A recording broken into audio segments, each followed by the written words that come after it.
British advanced pain clinic, నొప్పిమాయం, surgery దూరం. For appointments 9155515563. మనకు సనాతన ధర్మం అనేది ఇప్పుడు కొత్తగా కనిపెట్టింది, వచ్చింది, సృష్టించింది అయితే ఏమీ కాదు. కానీ ఈ మధ్యకాలంలో ఎక్కువ వింటున్నాము అని అంటే మన సనాతన ధర్మం యొక్క విలువలు తగ్గిపోతున్నాయి కాబట్టి మళ్ళీ పెంచే ప్రాసెస్లో ఎక్కువగా వింటున్నాం అంటారా? ధర్మం ఎప్పుడు కూడా చైతన్యపూర్వకంగానే ఉంటుంది. ధర్మం ఎప్పుడు తగ్గదు. జరగకూడని సంఘటనలను దృష్టిలో పెట్టుకొని స్వామీజీలు కూడా స్వచ్ఛందంగా వచ్చి చెప్తున్నారు.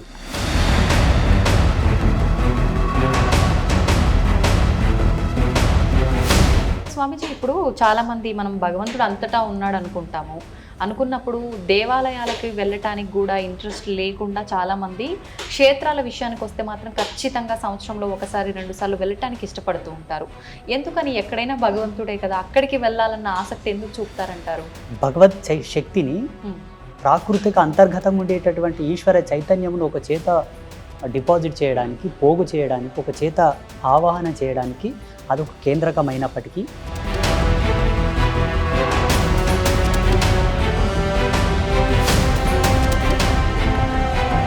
చాలామంది దేవాలయం నిర్మించేటప్పుడు ఏవైతే పాటించారో శాస్త్ర ప్రకారంగా లేదో తెలియదు, కానీ దేవాలయం నిర్మించడం అయితే జరుగుతుంది, కానీ జరగాల్సిన పూజలు క్రమంగా జరగవు.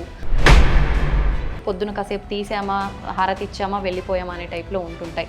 నిజంగా ఇటువంటి గుళ్ళకి వెళ్ళటం వల్ల ఫలితం ఉంటుందంటారా? అక్కడ శక్తులు ఉంటాయంటారా? పూజలు, హోమ ధూమాదులు, ఉత్సవాలు, జాతరలు, తిరణాళ్ళు జరగాలి. కొంతమంది రాజకీయాలు అడ్డం పెట్టుకొని, కులమని, వర్గమని, ప్రాంతమని భేదాలు అడ్డం పెట్టుకొని కూడా చేస్తలేరు.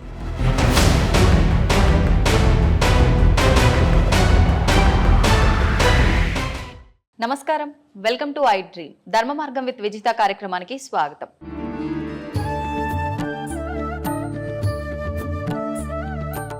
సనాతన ధర్మం, మన ధర్మం చాలా గొప్పది. సనాతన ధర్మం గురించి మనం ఈ మధ్య కాలంలో ఎక్కువగా వింటున్నాం. అసలు ఏంటి సనాతన ధర్మం? మనం ధర్మం గురించి ఏం తెలుసుకోవాలి? అసలు మన ధర్మం గురించి ఏం మిస్ అవుతున్నాం? నేటి తరానికి ఏం అందిస్తున్నాం? మన సనాతన ధర్మం కోసం చాలామంది గొప్ప గొప్ప వాళ్ళు ఎన్నో సంవత్సరాలుగా సాధనలు చేసి, వాళ్ళు ఎంతో కృషి చేసి ఆ గొప్పతనం గురించి మనందరికీ తెలియజేయడం కోసం ఎప్పుడూ నిరంతరం కృషి చేస్తూనే ఉంటారు, తపన పడుతూనే ఉంటారు. అయితే ఇంత ప్రయత్నం చేస్తూ ఇంతమంది మనకు చెబుతున్నా కూడా ప్రస్తుత సమాజంలో సనాతన ధర్మం గురించి మనం కొన్ని నెగిటివ్గా మాటలు వినటం, దాని గురించి మాట్లాడడానికి వచ్చిన వాళ్ళ గురించి కూడా విమర్శలు చేయటం, రకరకాల మాటలు, విమర్శలు వింటూనే ఉన్నాం. ఈ మధ్య కాలంలో కొత్తగా మనం మన ఆలయాలపైన దాడులు జరగటం కూడా చూస్తున్నాం. అసలు ఇదంతా ఎందుకు జరుగుతోంది? ఇలాంటి మరిన్ని విషయాలు ఇప్పుడు స్వామీజీతో మాట్లాడి తెలుసుకుందాం. ప్రస్తుతం నాతో పాటు ఉన్నారు శ్రీ శ్రీ శ్రీ ఆదిత్య పరాశ్రీ గారు. ఇప్పుడు వారితో మాట్లాడేద్దాం. నమస్కారం అండి. నమస్తే అమ్మా. శ్రీమాత్రే నమః. శ్రీ గురుభ్యో నమః. స్వామీజీ, సనాతన ధర్మం, మనకు సనాతన ధర్మం అనేది ఇప్పుడు కొత్తగా కనిపెట్టింది, వచ్చింది, సృష్టించింది అయితే ఏమీ కాదు. కానీ ప్రస్తుత రోజుల్లో ఎక్కువగా వింటున్నాం ఆ మాటని. మనకు ఎప్పటి నుంచో పురాణాల నుంచి మీలాంటి వారు చెప్తూనే ఉన్నారు. చాలామంది గొప్ప గొప్ప ఋషుల ద్వారా కూడా మనకు అది తరతరాలుగా వస్తూనే ఉంది. కానీ ఈ మధ్యకాలంలో ఎక్కువ వింటున్నాము అని అంటే మన సనాతన ధర్మం యొక్క విలువలు తగ్గిపోతున్నాయి కాబట్టి మళ్ళీ పెంచే ప్రాసెస్లో ఎక్కువగా వింటున్నాం అంటారా? ఏమంటారు మీరు దాని గురించి? తగ్గలేదు. ధర్మం ఎప్పుడు కూడా చైతన్యపూర్వకంగానే ఉంటుంది. ధర్మం ఎప్పుడు తగ్గదు. పెరగడం అనేది కాదు, కానీ ఈ మధ్యలో సమాజంలో జరుగుతున్న కొన్ని జరగకూడని సంఘటనలను దృష్టిలో పెట్టుకొని స్వామీజీలు కూడా స్వచ్ఛందంగా వచ్చి చెప్తున్నారు.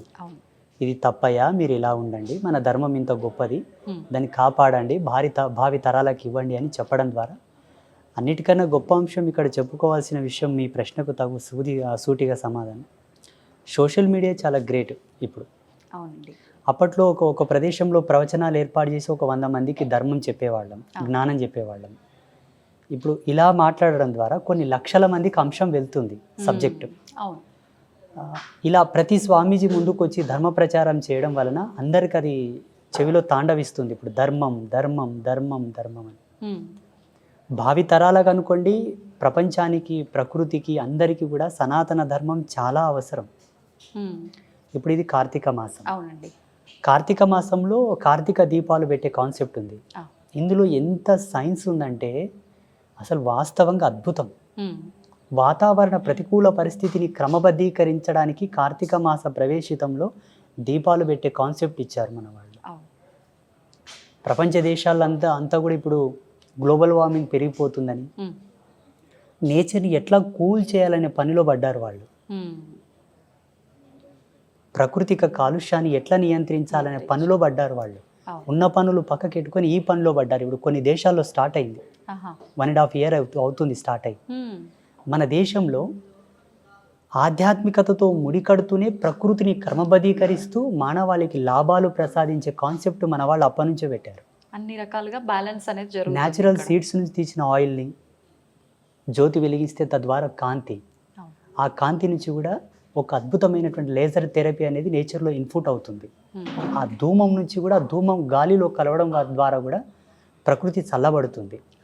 అన్ని జీవరాశులకు ఏ జీవరాశికి ఎంత మోతాదులు అందాలో అంత మోతాదులో ప్రాణవాయువు అందుతుంది. అవి పీల్చుకునే పద్ధతిని అనుసరించి కొన్ని ఆక్సిజన్ పీల్చుకునే ఉంటాయి, కొన్ని కార్బన్ డైఆక్సైడ్ పీల్చుకునేవి ఉంటాయి. ఏ జీవరాశి చైతన్యాన్ని బట్టి అవి గాలిని పీల్చుకుంటూ ఉంటాయి. అన్నిటికీ అందే పద్ధతిని ఒకే దాని ద్వారా అన్నిటికీ రిజల్ట్ ఇచ్చారు మన వాళ్ళు. అందుకే సనాతన ధర్మం చాలా గొప్పది. దీన్ని ఎందుకు పాడు చేసుకుంటారయ్యా, ఇది నిలబెట్టండి, కన్నతల్లి లాంటిది, దీన్ని కాపాడండి అని ప్రతి ప్రవచనకర్త, స్వామీజీలు, కొంతమంది విద్వత్తు కలిగిన పెద్దలు, సంఘ సంస్కర్తలు కూడా మీడియా ముందుకు వచ్చి మాట్లాడుతున్నారు. అది చూసిన వాళ్ళందరూ ఈ మధ్యలో ఎందుకబ్బా ఎక్కువ సనాతన ధర్మం అంటే మొదటి నుంచి కూడా ఉండింది. ఇప్పుడు మీలాంటి వాళ్ళ యొక్క పుణ్యం అని చెప్పొచ్చు. ఇప్పుడు అయితే స్వామీజీ, ఇప్పుడు ఒక విషయానికి వస్తే చాలామంది మన హిందూ ధర్మం గురించి, ఆలయాల గురించి, భగవంతుడి గురించి చాలా హేళన చేసి మాట్లాడుతూ ఉంటారు. అయితే ఆ మాట్లాడే ప్రాసెస్ అనేది ఇప్పుడు మనకు ఆలయాలపైన దాడులు ఏవైతే జరుగుతున్నాయో ఇది వాళ్ళకి ఇంకా కొంచెం అంటే వాళ్ళ సైడ్ ఫేవర్ చేసినట్టుగా అయిపోయిందేమో అనిపిస్తుంది. ఎలా అంటే చాలామంది అంటున్నారు, ఇప్పుడు ఆలయాల్లో నిజంగా భగవంతుడు అనేవాడు ఉంటే ఆయన ఆలయం పైన దాడి జరుగుతుంటే ఆయనే కాపాడుకోలేని వాడు ఈ ప్రజలందరినీ ఏం రక్షిస్తాడు, వీళ్ళంతా గుడ్డిగా నమ్ముతున్నారు భగవంతుడు అని చెప్పి మూర్ఖంగా మాట్లాడుతున్నారు. దాని గురించి మీరేం చెప్తారు? భగవంతుడు దేవాలయంలో ఉండి దేవాలయాన్ని కాపాడుకోలేనంత అసమర్థుడు కాడు, అంత చేతగాని వాడు కాడు. మనం దేవుడు అన్నప్పుడు ఆ దేవుడు అనే కాన్సెప్టే చాలా పెద్దది. ఆ అర్థం కూడా చాలా మందికి తెలియదు వాస్తవంగా. భగవత్ తత్వం ఏంటి, భగవత్ యొక్క శక్తి ఏంటి అనేది కూడా చాలా మంది దాన్ని ఫీల్ అవ్వలేకపోతారు. భావన మాత్రమే అందరూ తృప్తి పడుతుంటారు, ఆనందపడుతుంటారే తప్ప ఆ రుచి చాలా మందికి తెలియదు. భగవంతుడు దాడి చేసేటప్పుడు కాపాడుకోలేనంత మూర్ఖుడు కాదు, చేతగాని వాడు కాదు. కానీ దేవాలయ వ్యవస్థను పరిరక్షించుకోవాల్సిన బాధ్యత మనది. దేవాలయం అనే కాన్సెప్ట్ మన కొరకు ఇచ్చాడు దేవుడు.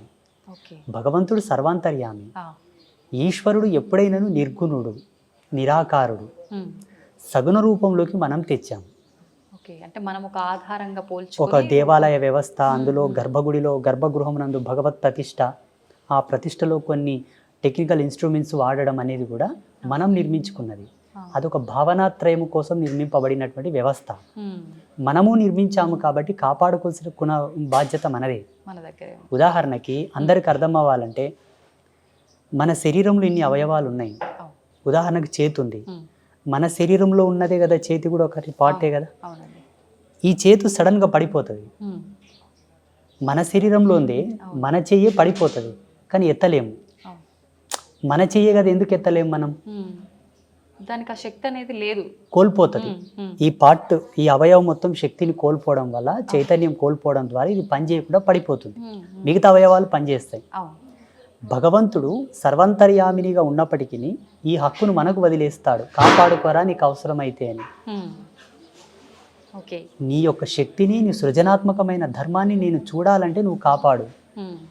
ఆ బాధ్యత మనది, దేవుడిది కాదు. కానీ మనం కాపాడలేకపోతున్నామనే చెప్పాలి ఒక రకంగా. కాపాడలేకపోలేనటువంటి దుస్థితి మనకు రావడానికి గల కారణం ఏంటంటే మన వాళ్ళందరూ ధర్మాన్ని మడతపెట్టి పక్కన పెట్టేశారు. ఎందుకంటారు? ఆలయ వ్యవస్థ అనేది ఒక అద్భుతమైన రూపకల్పన.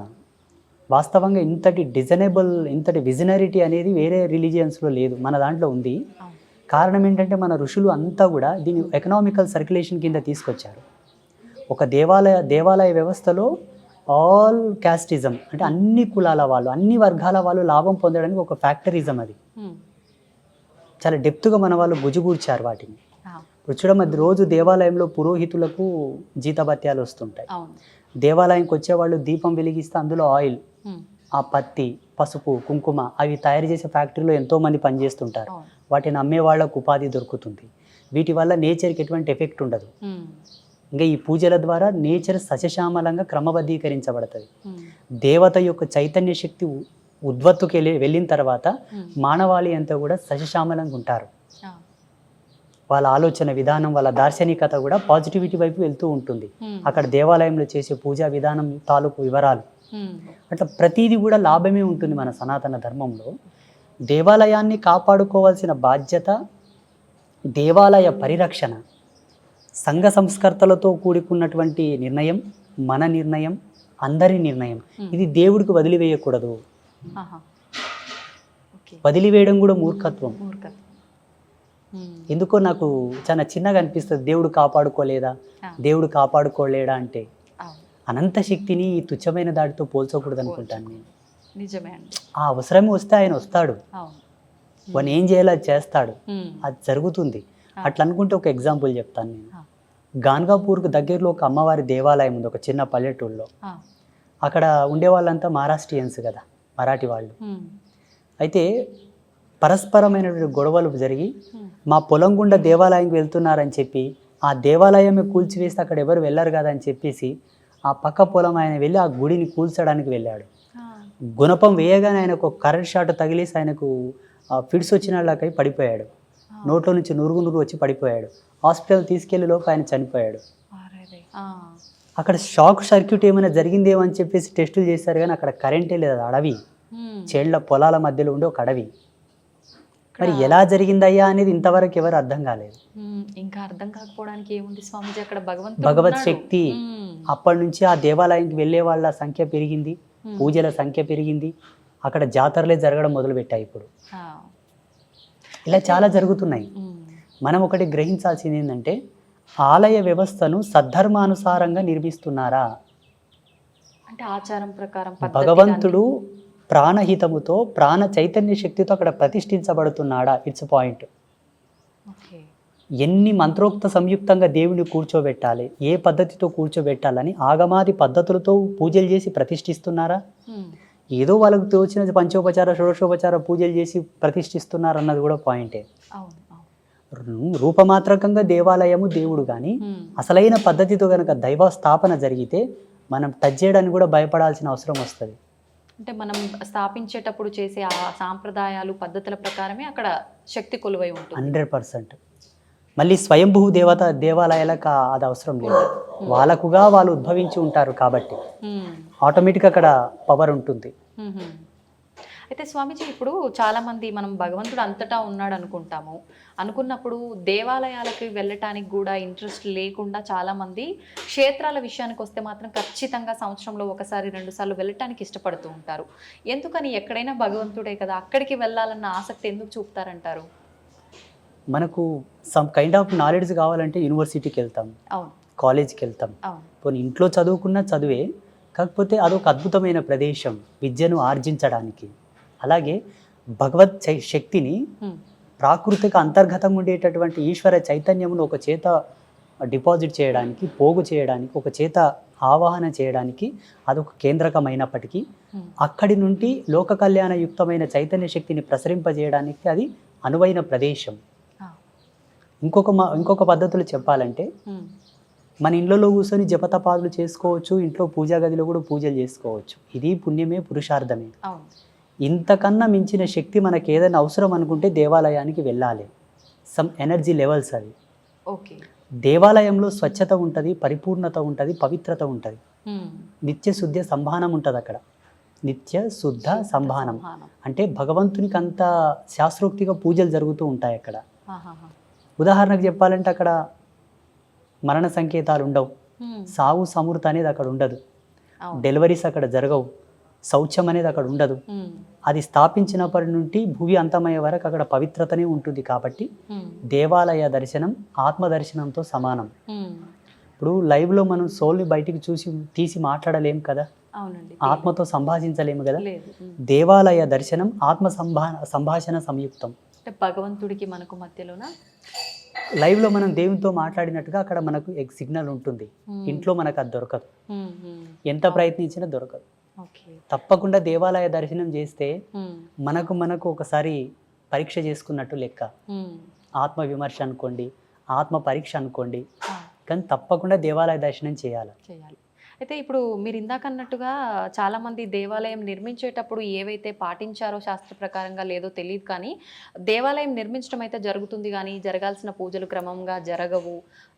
ఒక రకంగా చెప్పాలంటే మనకు పడవబడిపోయిన ఇల్లు అంటారు కదండి, ఆ రకంగా అయిపోతాయి. ఏదో పొద్దున కాసేపు తీసామా, హారతి ఇచ్చామా, వెళ్ళిపోయామా అనే టైప్లో ఉంటుంటాయి. నిజంగా ఇటువంటి గుళ్ళకి వెళ్ళటం వల్ల ఫలితం ఉంటుందంటారా? అక్కడ శక్తులు ఉంటాయంటారా? వాళ్ళ యొక్క నమ్మకాలకు విశ్వాసాలకు అనుగుణంగా నియమించుకున్న కేంద్రకాలవి. ఆలయ మర్యాదకు ఎన్నో ధర్మాలు ఉన్నాయి, దేవాలయ ప్రతిష్ట వెనుకాల ఎన్నో మూలాలు ఉన్నాయి. వాటన్నిటికి అనుగుణంగానే అక్కడ ఉపచారములు, పూజలు, హోమ ధూమాదులు, ఉత్సవాలు, జాతరలు, తిరణాళ్ళు జరగాలి. కొంతమంది రాజకీయాలు అడ్డం పెట్టుకొని, కులమని, వర్గమని, ప్రాంతమని భేదాలు అడ్డం పెట్టుకొని కూడా చేస్తలేరు. కాకపోతే అటువంటి ప్రదేశంలో భగవంతుడు ఉంటాడు. కాకపోతే మన అనుగుణమునకు, మన భావానికి తగ్గట్టుగా వాళ్ళు స్పందించలేకపోవచ్చు. కారణం ఎప్పటికప్పుడు అక్కడ తగిన ఉపచారములు జరగటం లేదు కాబట్టి. అందుకే ప్రసిద్ధ పుణ్యక్షేత్రాల్లో నియమావళిని క్షణకాలమంతయు కూడా వాళ్ళు విస్మరించకుండా ఉపచారములు చేస్తూ ఉంటారు. నియమం క్షణం కూడా వాళ్ళు తప్పనివ్వరు. భగవంతునికి నివేదన, ఉత్సవాలు సమయం ప్రకారం చాలా అద్భుతంగా చేస్తుంటారు. తిరుమల తిరుపతి దేవస్థానం ఉంది, ప్రసిద్ధ దేవాలయం, శ్రీశైలం ఉంది. అక్కడ ఏమైనా జరగనివ్వండి, భగవత్ కైంకర్యమునకు మాత్రం వాళ్ళు అపవిత్రం కానివ్వరు. శాస్త్రోక్తిగా ఆగమాది పద్ధతులను అనుసరించి చేస్తారు. అక్కడ మనకు కావాలనుకున్నటువంటి పవర్, నువ్వేమైనా చేయాలనుకుంటే అక్కడ మీకు ఎనర్జీ కనిపిస్తుంది. ఎంతోమంది రీసెర్చ్ చేశారు ఆ కాలంలో. స్టెథోస్కోప్ చెవిలో పెట్టుకొని ఆ శివలింగం మీద స్టెథోస్కోప్ పెట్టి చూశారు. హార్ట్ బీట్ లెవెల్స్ లాగానే వాళ్ళకు ధ్వని వినిపించింది శ్రీశైలంలో. ఇక్కడ మనకు మంత్రాలయ క్షేత్రం ఉంటుంది, రాఘవేంద్ర స్వామి బృందావనం. ఆ బృందావనంని కూడా టెస్ట్ చేశారు. బ్రహ్మంగారి యొక్క సమాధిని కూడా టెస్ట్ చేశారు. కంచి కామాక్షి దేవత, పరదేవత అమ్మవారి పాదాల దగ్గర రీసెర్చ్ చేశారు. ఎన్నో అద్భుతాలు ఉన్నాయి. అంటే సజీవ సాక్ష్యమైనటువంటి ధర్మాలు మనకు ఉన్నప్పటికీ కూడా మన వాళ్ళు ఎందుకు ఇట్లా తయారవుతున్నారని ఒక్కొక్కసారి మాకే సందేహం వస్తుంది. ఎన్నో అద్భుతాలు ఉన్నాయి మన దాంట్లో. అవునండి. ఎందుకంటారు భగవంతుడు మరిపిస్తున్నాడు అంటారా ఇవన్నీ? మరి ఇవన్నీ చూసిన తర్వాత కూడా ఇప్పుడు ఒక శక్తి ఏదన్నా జరిగిందని తెలియగానే అమ్మో భగవంతుడు ఉన్నాడు అని చెప్పి కొన్ని రోజులంతా హడావిడి చేస్తుంటారు. తర్వాత అన్నీ మర్చిపోయి నార్మల్గా ఏమీ లేదు, అంత ఒక మూఢనమ్మకం అని మళ్ళీ వాళ్ళే పక్కన పెట్టేస్తుంటారు. ఎందుకంటారు? పటిష్టమైన ధర్మాన్ని వాళ్ళు అవలంబింపలేదు కాబట్టి తాత్కాలికమైన సుఖాల వెంట పరిగెడుతున్నారు. అంటే స్వల్పకాలికమైన అనుభవాలు ఇచ్చేటటువంటి కేంద్రకాలకు వాళ్ళు వెళ్తున్నారు, చిన్న చిన్నటివి. అలా కాకుండా మనకు సనాతన ధర్మంలో చెప్పినటువంటి విలువలకు మనం ఎప్పుడు నిలబడగలిగితే, జ్ఞానాన్ని ఎప్పుడు ఎలా వాడుకోవాలో ఆ ధర్మమే మనకు బాట చూపుతూ ఉంటుంది. సాంప్రదాయకమైన ఆచారాలు కొన్ని ఉంటాయి, దేవాలయానికి సంబంధించిన ఆచారాలు కొన్ని ఉంటాయి. ఇవన్నీ పాటిస్తూ ఉంటే ఎప్పటికెప్పుడు మన జ్ఞానానికి అవి స్పృహణ తెప్పిస్తూ ఉంటాయి, సిగ్నల్ ఇస్తూ ఉంటాయి. మనకు ధర్మం కాస్త తప్పేటటువంటి సందర్భం వచ్చినప్పటికీ వెనకనే మనకు ధర్మం యొక్క బాధ్యతలు గుర్తుకు తెస్తూ ఉంటాయి. ఇందుకు మెయిన్ ప్రధానమైన కారణం ఏంటంటే మన పెద్దలు మనకిచ్చిన ఆచార మర్యాదలను మనం ఆచరించడం లేదు. అయితే ఇప్పుడు మన సనాతన ధర్మాన్ని మనం కాపాడుకోవాలంటే దాని గురించి ముందుగా మనం తెలుసుకోవాలి, దాన్ని ఆచరిస్తూ ఉండాలి. ఇవన్నీ ఆచరించాలి అని అంటే మనం సాంసారిక జీవితంలో ఉన్నప్పుడు ఇవన్నీ సాధ్యపడతాయి అంటారా?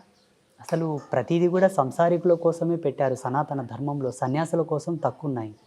1% మాలాంటి సర్వసంగ పరిత్యాగులకుంటే ఆ 1% కూడా మా అనుష్ఠాన విధికి, ఉపాసన మార్గమునకు, మంత్ర మార్గానికి, తంత్ర మార్గానికి, యంత్ర మార్గానికి, వేదాంత సంవాదానికి సంబంధించినవైతే మిగిలిన వంతంతా కూడా రాజయోగ ధర్మంలో సంసారికుల కోసం ప్రవేశపెట్టినవే. ప్రతిదీ కూడా ఆలయం అంటేనే నిత్య సౌమంగళ్య వర్ధిని, అనగా సంసారికం. ఆలయంలో రాజోపచార పూజలు జరుగుతాయి.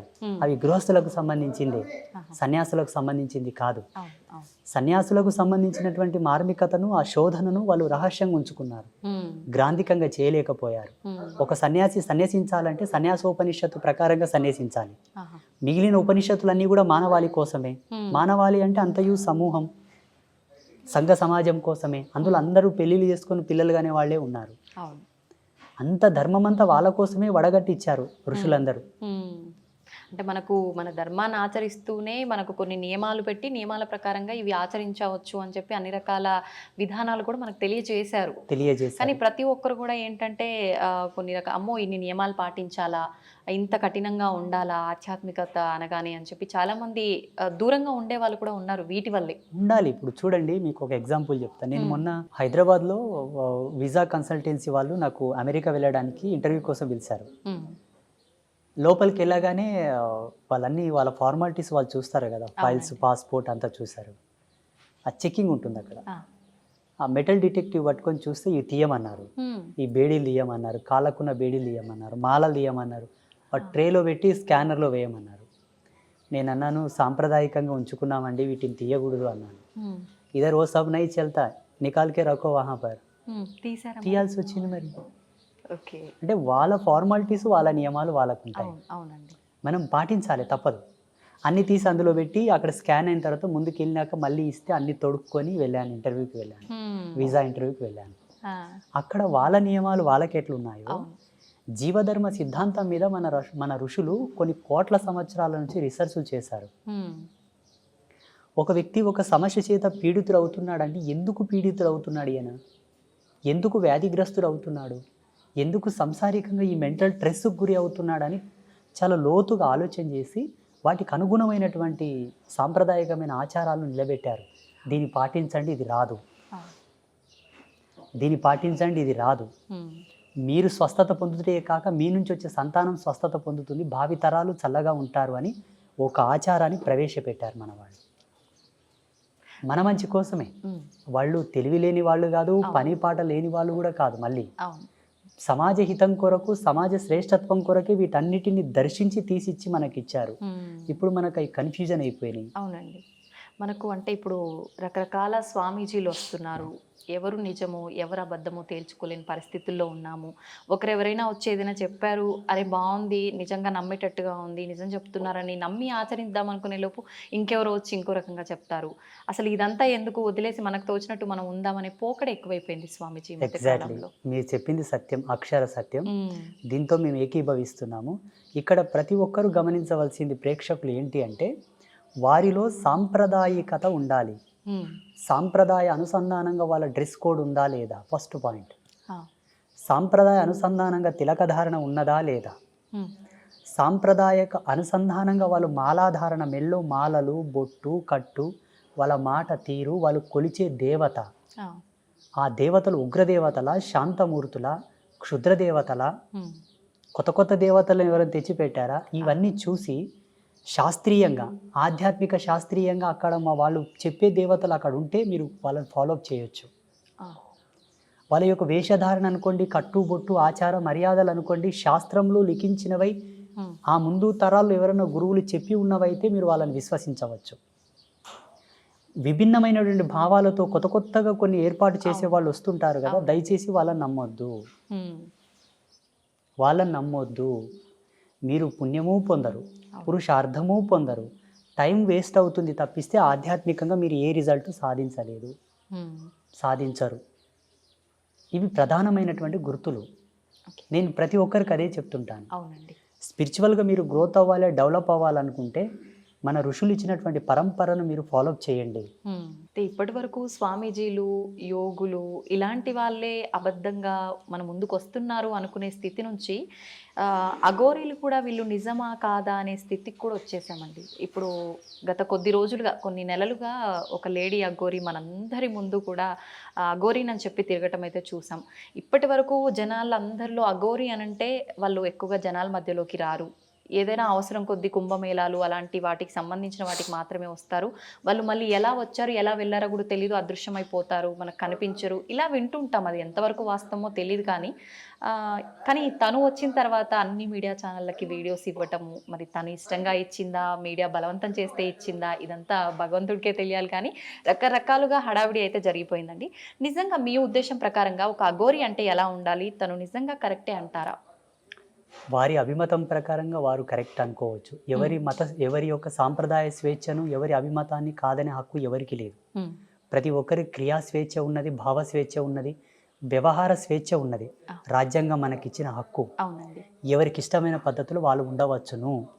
ఉన్నప్పటికీ కూడా సమాజంలో అల్లర్లు సృష్టించినదై ఉండకూడదు.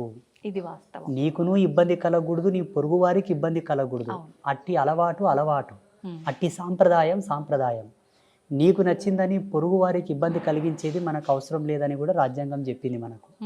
సమ్ ఆర్టికల్స్ ఉన్నాయి. అవును. ఆమె చేస్తున్నది ప్రస్తుతం సమాజంలో అన్ని అల్లరులే. అవును.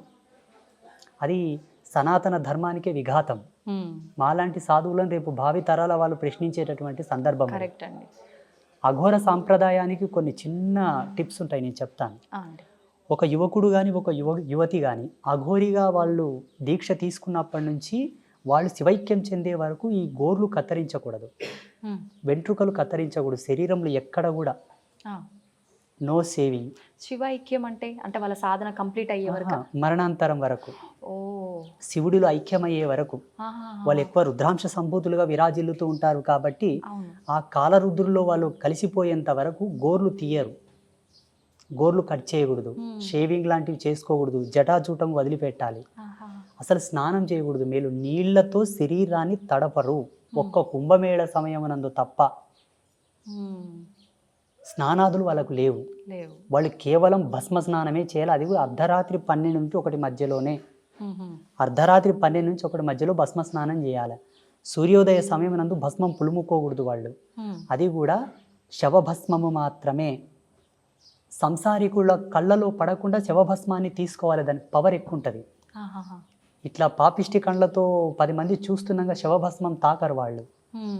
పవిత్రమైన పుణ్యక్షేత్రాల్లో ఈ నియమాలు లేవు. ఇక్కడ గ్రామీణ ప్రాంతాలు ఎక్కడైనా శవభస్మాన్ని తీసుకోవాల్సి వస్తే ఎవరు చూడనప్పుడు ఏకాంతంగా వెళ్ళి దొంగల్లాగా తీసుకోవాలి భస్మం. దానికి పట్టు ఎక్కువ ఉంటుంది, పవర్ ఎక్కువ ఉంటుంది. ఒకవేళ అలా చూసేలా తీసుకుంటే దానికి పతి పోతుంది, దాని పవర్, దాని విలువలు కోల్పోతుంది. ఇవి వాటి యొక్క మర్యాదలు. ఇంకొకటి, మహిళలు అఘోరిగా మారాలనుకుంటే ప్రథమమైనటువంటి నియమం, వాళ్లకు పీరియడ్స్ రాకుండా ఉంటేనే వాళ్ళు అఘోరిగా పట్టాభిషిక్తులు అవుతారు. మాసిక ధర్మం ఉన్న తర్వాత అఘోరిగా వాళ్ళని స్వీకరించరు, వాళ్ళకి ఆ దీక్షను ఇవ్వరు. ఇది ఋతుచక్ర ధర్మాన్ని కాలచక్ర ధర్మానికి విఘాతం కలిగించేది, విరోధ భావంతో సూచించేది కాబట్టి మహిళలకు అఘోరి దీక్ష ఇవ్వరు.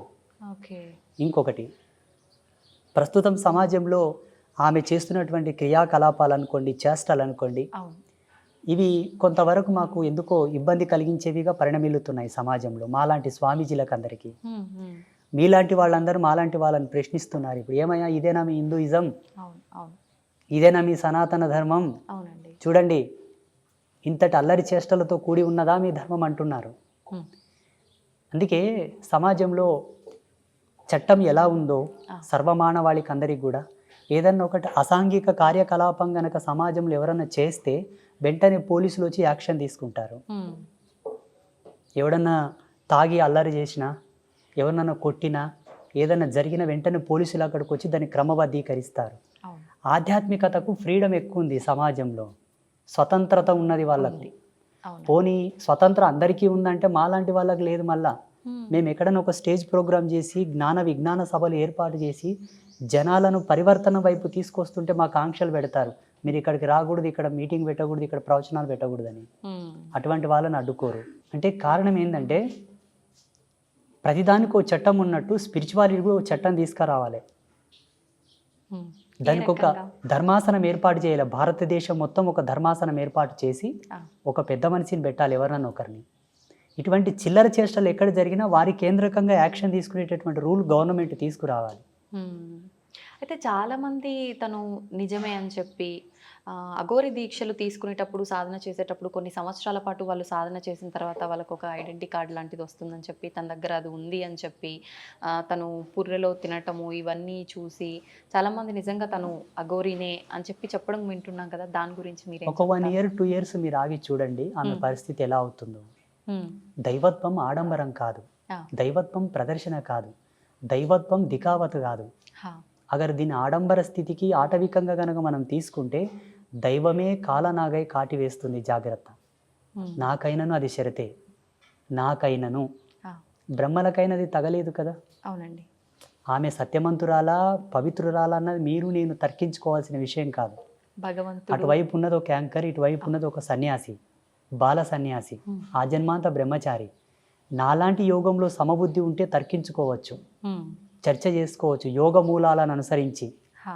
అఘోర పరంపర ఎక్కడి నుంచి వచ్చింది, ఇప్పటి వరకు నియమాలు ఏంటనేది సమబుద్ధిగా చర్చ చేసుకోవచ్చు. మీకు తెలియదు, ఆ మూలాలు మీకు అనుభవంలోకి లేవు. అయితే నేనేమంటున్నానంటే సత్యమైన అఘోరీలు సావు సమృత ఉన్న పొలిమేరకు రారు, వాళ్ళు ఆ పొలిమేరలో అడుగు పెట్టడానికి ఇష్టపడరు. అది ప్యూరిటీ, రియాలిటీ, అసలైన అఘోరి పరంపరలో ఉండే నియమాలు ఇవి. ఇక కపాలంలో తినడం అంటారా, వాళ్ళకు వాస్తవంగా కపాల మోక్షం జరగవలే. అంటే కపాల మోక్షం అంటే జీవుడు సహస్రారం గుండా బయటికి వచ్చి వాళ్ళతో సంభాషించడం కపాల మోక్షం. అది పెద్ద యోగం. అదందరికీ సాధ్యపడుతుందా? అలా సాధ్యపడిన వాళ్ళకి అది పుర్రే ఇస్తారు తిన్నింకే. లేదంటే నేను కూడా తీసుకొని తినవచ్చు రోజు. ఇప్పుడు నేను ప్రతిరోజు మట్టి మూకుల్లో తింటాను, మట్టి పాత్రలో. ఇప్పటికీ వాళ్ళు ఏదన్నా ఇస్తే మట్టి పాత్రలో వేసుకొని తింటాను, మట్టి గ్లాసులో నీళ్ళు తాగుతాను, మట్టి కుండలో తింటాను. నేను 12 సంవత్సరాల నుంచి సన్యాసించినప్పటి నుంచి మట్టి పాత్రనే నా యొక్క భోక్తవ్యం. మీరు ఎక్కడికి వెళ్తే అటు తీసుకెళ్తారా? వెంటనే ఉంటుంది. ఇక లేదు ఒకవేళ తీసుకెళ్ళలేదంటే ఎవరైనా మీలాంటి వాళ్ళు బిస్తర్లో పెడితే అస్త్రమంత్రాలతో సంప్రోక్షణ చేసుకొని తింటాం. ఇది మా పద్ధతి. కపాలంలో భోజనం చేసేటటువంటి దమ్ము, ధైర్యము, అంతటి సాహసం కూడా అందరికి తగదు. ఆడంబరం కోసం తింటామంటే దాని షరతులు కూడా వర్తిస్తాయి. విత్ సైంటిఫిక్ ప్రూఫ్స్తో చాలా కెమికల్ రియాక్షన్ జరుగుతుంది. అందులో వేడివేడి అన్నం వేసిన, పాలు పోసిన, వాటర్ పోసిన, పుర్రి అంటే మళ్ళీ సామాన్యం కాదు కదా. మీరు దాన్ని ల్యాబ్లో టెస్ట్ చేసినా కూడా ఒక ఈ ఈ చర్మము ఈ అంతా ఊడిపోయిన తర్వాత ఆ పుర్రె ఉంటుంది కదా, ఆ పుర్రెని మనం ల్యాబ్లో టెస్ట్ చేసినా కూడా దాని చుట్టూ ఊరుతూ ఉండేటటువంటి ఎనర్జీ సీక్వెన్సెస్ అని కూడా చాలా నెగిటివ్ రోల్లో పాస్ అవుతుంటాయి. మనకు చచ్చిపోతారు తింటే, ఇబ్బందులు చాలా వస్తాయి.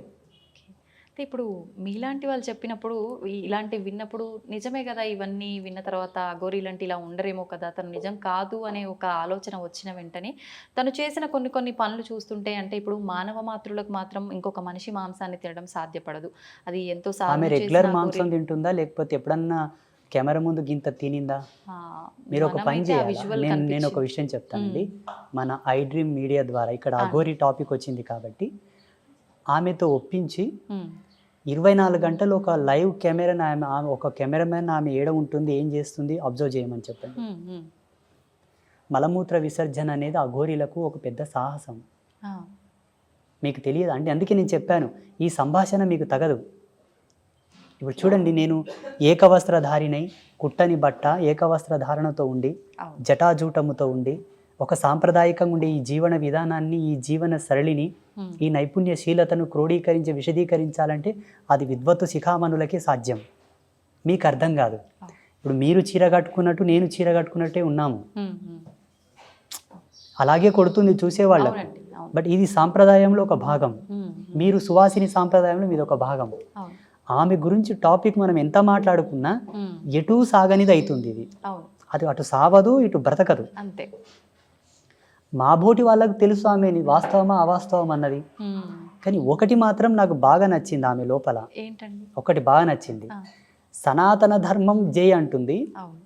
సనాతన ధర్మానికి విఘాతం కలిగించే వాడిని ఎందుకు శిక్షించట్లేదని ధైర్యంగా మాట్లాడుతుంది.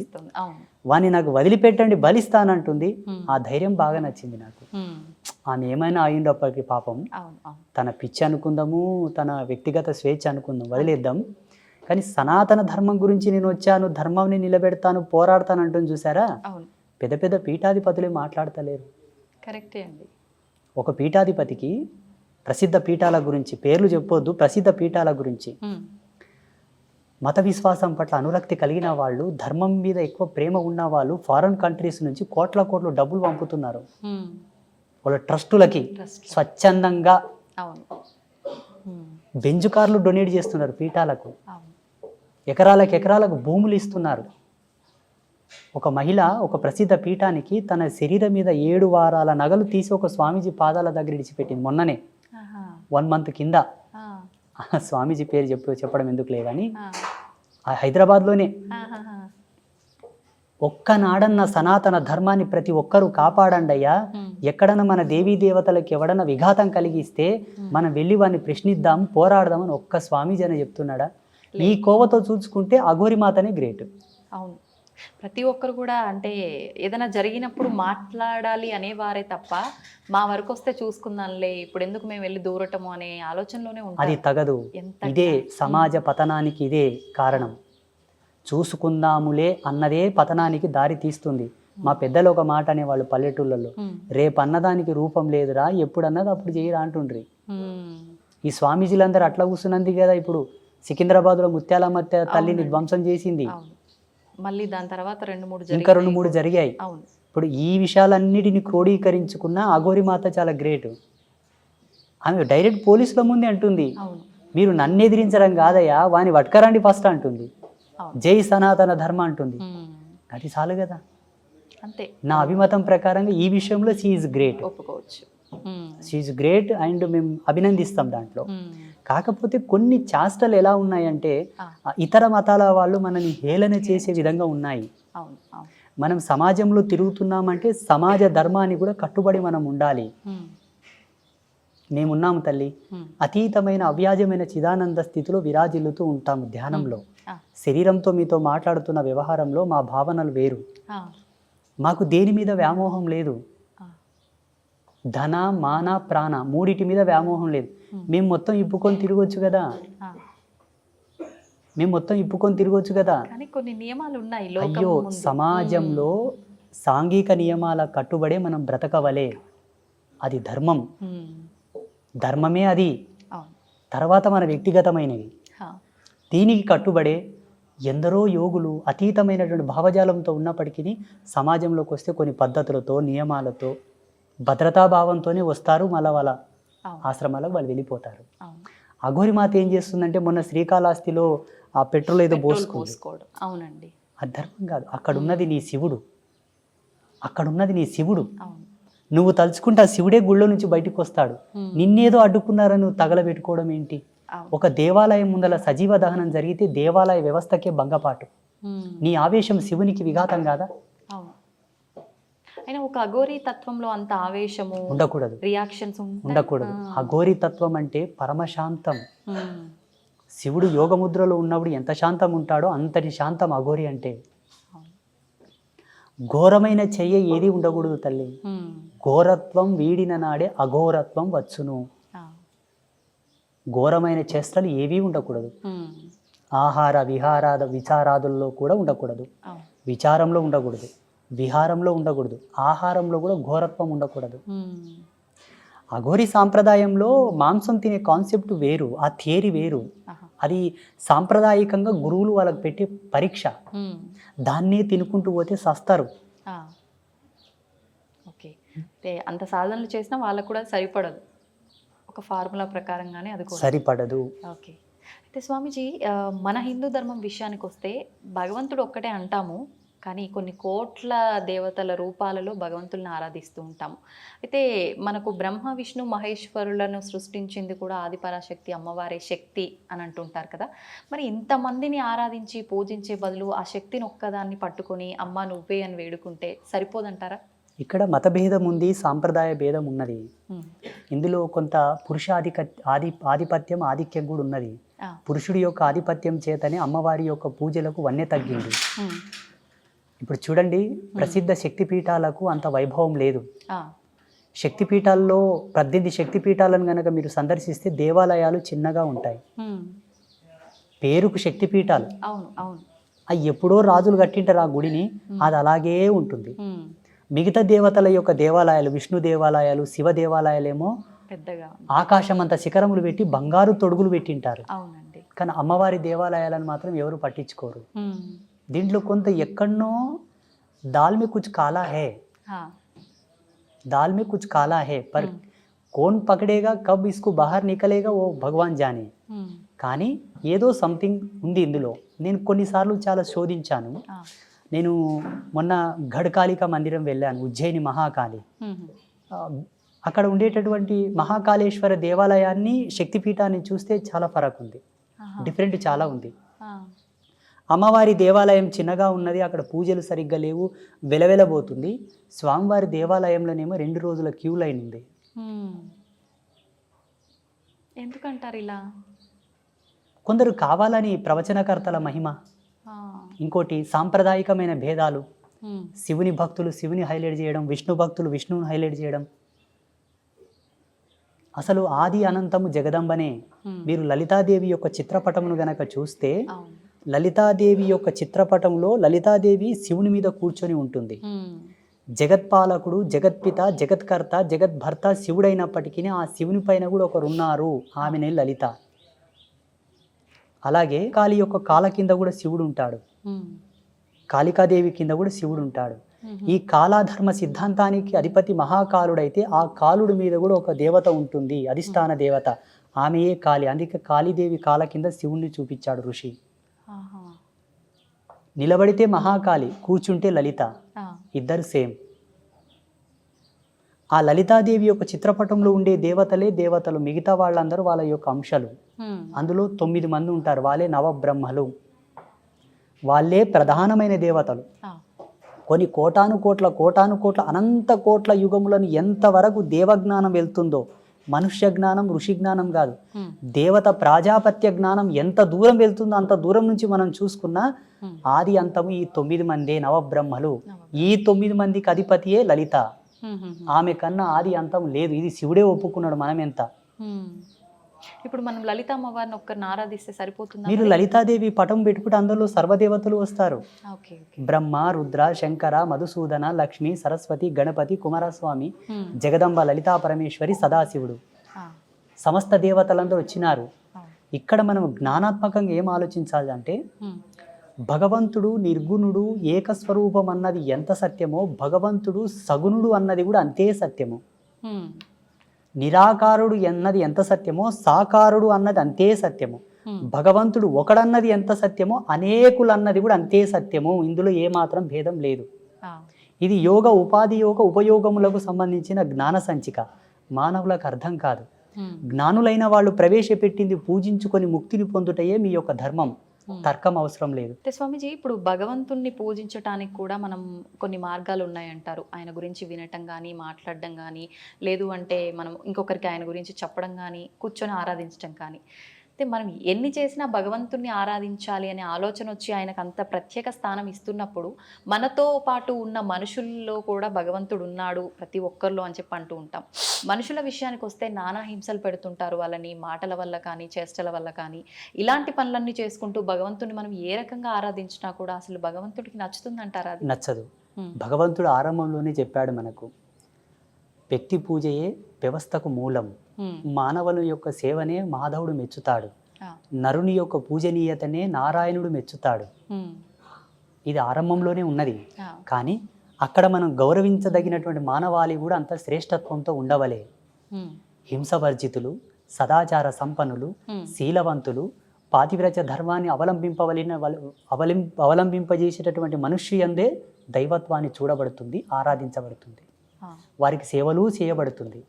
అంతేగాని రావణ బ్రహ్మ కూడా ఒక మనిషి అనుకుందాము, దేవుడు అనుకుందాం, అసుడు అనుకుందాం, రాముడు గౌరవించవచ్చు కదా. నరకాసురుడు అనుకోండి, జరాసంధుడు అనుకోండి, కంసుడు అనుకోండి, వీళ్ళు కూడా ఆయా సమయమునందు ఆయా కాలధర్మ సిద్ధాంతాన్ని ఆ పీరియడ్స్లో కృష్ణ పరమాత్మతో సమకాలికులు, వాళ్ళని కృష్ణుడు క్షమించవచ్చు కదా, ఎందుకు సంహరించాడు? దానవ విఘాతం సృష్టించు ఎవడైనను ఖండనకు ఆమోదమే, వాని తొలగించవలే సమాజం నుంచి. సదాచార సంపన్నులై భగవత్ తత్పరతతో విరాజిల్లు ఎవరినైనాను మనం ఆదరించాలి, గౌరవించాలి, వాళ్ళకు దాన ధర్మాలు చేయాలి, వాళ్ళు సేవించాలి. ఉదాహరణకి ఒక కంప చెట్టు ఉంటుంది, కంపతారు, ఒక తులసి చెట్టు ఉంటుంది. దీన్ని పూజించము, దీన్ని పూజిస్తాము. కారణం, దీని సమూలం సర్వమానవాళికి ఉపయుక్తమైనది, లాభదాయకమైనది, ప్రకృతికి, మనకు, సర్వజీవరాశికి అంతయు కూడా అనేక ఔషధీ గుణాలతో కూడిన వృక్షం కాబట్టి ఇది యోగ్యం, మనకు అవసరమని దాన్ని పూజిస్తున్నాం. ఇదిను అవసరమే, ఇది అవసరం లేదని కాదు, కానీ అది మానవాళికి అవసరమైనది కాదు, వేరే జీవరాశులకు అవసరం, దాని ధర్మం దానిది, అది మనకు అనవసరం. అది ఇంటి ముందలుంటే దాని ముళ్ళు తొక్కి మనకు చెప్పుకోగలదు కాబట్టి దాన్ని తొలగివేయండి. దానివల్ల మనకు అంత తీసివేయండి. అపాయం ఉంది. అంతే, ఇది సత్యం. ఉమ్. మానవుని సేవ గొప్పది. ఆ. అట్టి మానవుడు కూడా అంత పుణ్యాత్ముడై అంత సత్యశీలుడై ఉండవలే. ఉమ్. ఇది పాయింట్. అయితే స్వామీజీ, శివుని విషయానికి వస్తే ఇప్పుడు ఎలాగో కార్తీక మాసం, శివకేశవులు ఇద్దరికి భేదమే లేదంటారు, ఇద్దరిని ఆరాధిస్తుంటారు, కానీ ఇంకా శివభక్తులు ఎక్కువగా ఉంటారు. అయితే శివలింగానికి ఆరాధన అనేది ప్రతి ఒక్కరూ చేయవచ్చా? ఆడవారు కూడా చేయొచ్చా? ఆడవారు శివలింగాన్ని తాకవచ్చా? లేదు అంటే ఇంట్లో మనం శివలింగాన్ని పెట్టి పూజ అభిషేకాలు చేయొచ్చా? చాలా మందిలో సందేహాలు ఉన్నాయి, వాటి గురించి తెలియజేయండి. మహిళలకు స్త్రీలకు ఏ విధమైన భేదం లేదు, ఉమ్. ఇద్దరు సమానమే. ఉమ్. భేదం ఎక్కడుందంటే ఈయన జన్మను ఇవ్వగలడు, ఆమె దాన్ని స్వీకరించి ఒక జన్మను పునరుత్థానం చేసి ప్రసాదించగలదు. ఆ. ఇవి రెండే విరోధభావంతో కూడుకున్నటువంటి క్రియలు ఉమ్. జీవ నిర్మాణ దశలో. మిగతావన్నీ సమానం. ఉమ్. స్త్రీలకు పురుషులకు ఏ ఆంక్షలు లేవు. అందరూ శివలింగ ఆరాధన చేయవచ్చును, అందరూ శివదీక్షను పూనవచ్చును. ఆడవారు కూడా నిర్భయంగా, ఉమ్. సర్వస్వతంత్రంగా, ఉమ్. ప్రామాణికతను అనుసరించి. కానీ ఉమ్. స్త్రీలకు బహిష్టు ధర్మం ఉంటుంది కదా, 5 రోజులు. అవును. ఆ 5 రోజులు మాత్రమే ఒక్క శివలింగం కాదు, ఏ దేవతను కూడా స్పృశించవద్దు, పూజించవద్దు, దూరంగా ఉండు. ఉమ్. ఉమ్. దీంట్లో వైజ్ఞానికమైన దృక్పథం ఉంది. మళ్ళా ఆ. శాస్త్రీయత పక్కన పెడదాం, ఆధ్యాత్మికత పక్కన పెడదాం. అది కానీ మిగతా ఏ విషయంలో కూడా ఆంక్షలు లేవు. ఇంకొక విషయం చెప్పాల్సి వస్తే, చాలామంది దీన్ని నచ్చుకోకపోవచ్చు. వేదాంతులు, పెద్దలు, గురువులు, సిద్ధాంతులు, అవధానులు దీన్ని నచ్చరు. అంటే వాళ్ళకి ఇది నచ్చదు, వాళ్ళు ఒప్పుకోరు కూడా. ఆ. నా అనుభవం ప్రకారంగా, జగదంబ నాకు ఇచ్చిన జ్ఞానం ప్రకారంగా, మహిళలు కూడా యజ్ఞోపవీతం వేసుకోవచ్చు. అవునా? ఉమ్. జగదంబకే దశ యజ్ఞోపవీత ధారిణి అని పేరున్నది. అమ్మ ఎవరు? ఉమ్.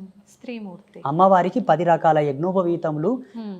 64 ఉపచారములు సమర్పించే మంత్రాసు లోపల 64 ఉపచారాల్లో యజ్ఞోపవీతం కూడా ఒక ఉపచారం. ఆ. ఇవన్నీ కొందరు కావాలని, కొందరిని దూరం పెట్టడానికి, ఉమ్. కొందరిని ధర్మం నుంచి వేరుబాటు చేసి వాళ్ళను అసాంఘికమైన కార్యకలాపాలకు ప్రలోభ పెట్టడానికి, ధర్మం నుంచి దూరం పోవడానికి పెట్టినటువంటి ఆంక్షలు. ఉమ్. కావాలని అంటే ఆడవారిని చిన్న చూపు చూడడమే అంటారా? చాలా ఉంది. ఆ. సమాజంలో మహిళల పట్ల వివక్ష చాలా ఉంది. ఉమ్. ఒక్కొక్క దాన్ని విశదీకరించి చెప్తే ఒక దండయాత్రలే చేయాల్సి వస్తుంది ఇప్పుడు మాతృమూర్తులందరూ. కానీ స్వామీజీ, పురాణాల్లో కూడా ఇప్పుడు మీరు చెప్పినట్టుగా ప్రతి ఒక్కరి వెంట వాళ్ళ భార్యలని తీసుకెళ్లిన రోజులు, యుద్ధాలకి వాటికి గురించి సలహాలు తీసుకున్న రోజులు కూడా ఉన్నాయి. అంటే వాళ్ళకి ఒక ప్రత్యేకమైన పాత్ర అక్కడ ఇచ్చారు. ప్రత్యేకమైన పాత్ర కాదు, పురుషులకు చేతగానప్పుడే పెళ్ళాలని తీసుకుపోయినరు. ఓకే, మరి అంత మహిషాసురుని వధించుటకు బ్రహ్మ విష్ణు మహేశ్వరులకు తలపానం తోకకొచ్చింది. అందరూ పలాయనం చిత్తగించారు. కొండలు గుట్టలని, అందరూ వెళ్ళిపోయారు. అమ్మనే వచ్చి వాళ్ళకు విముక్తి ఇచ్చింది. శాకాంబరి దేవి అవతారం ఎట్లా ఉద్భవించింది ఒకసారి విద్వాంస శిఖామణులను అడగండి.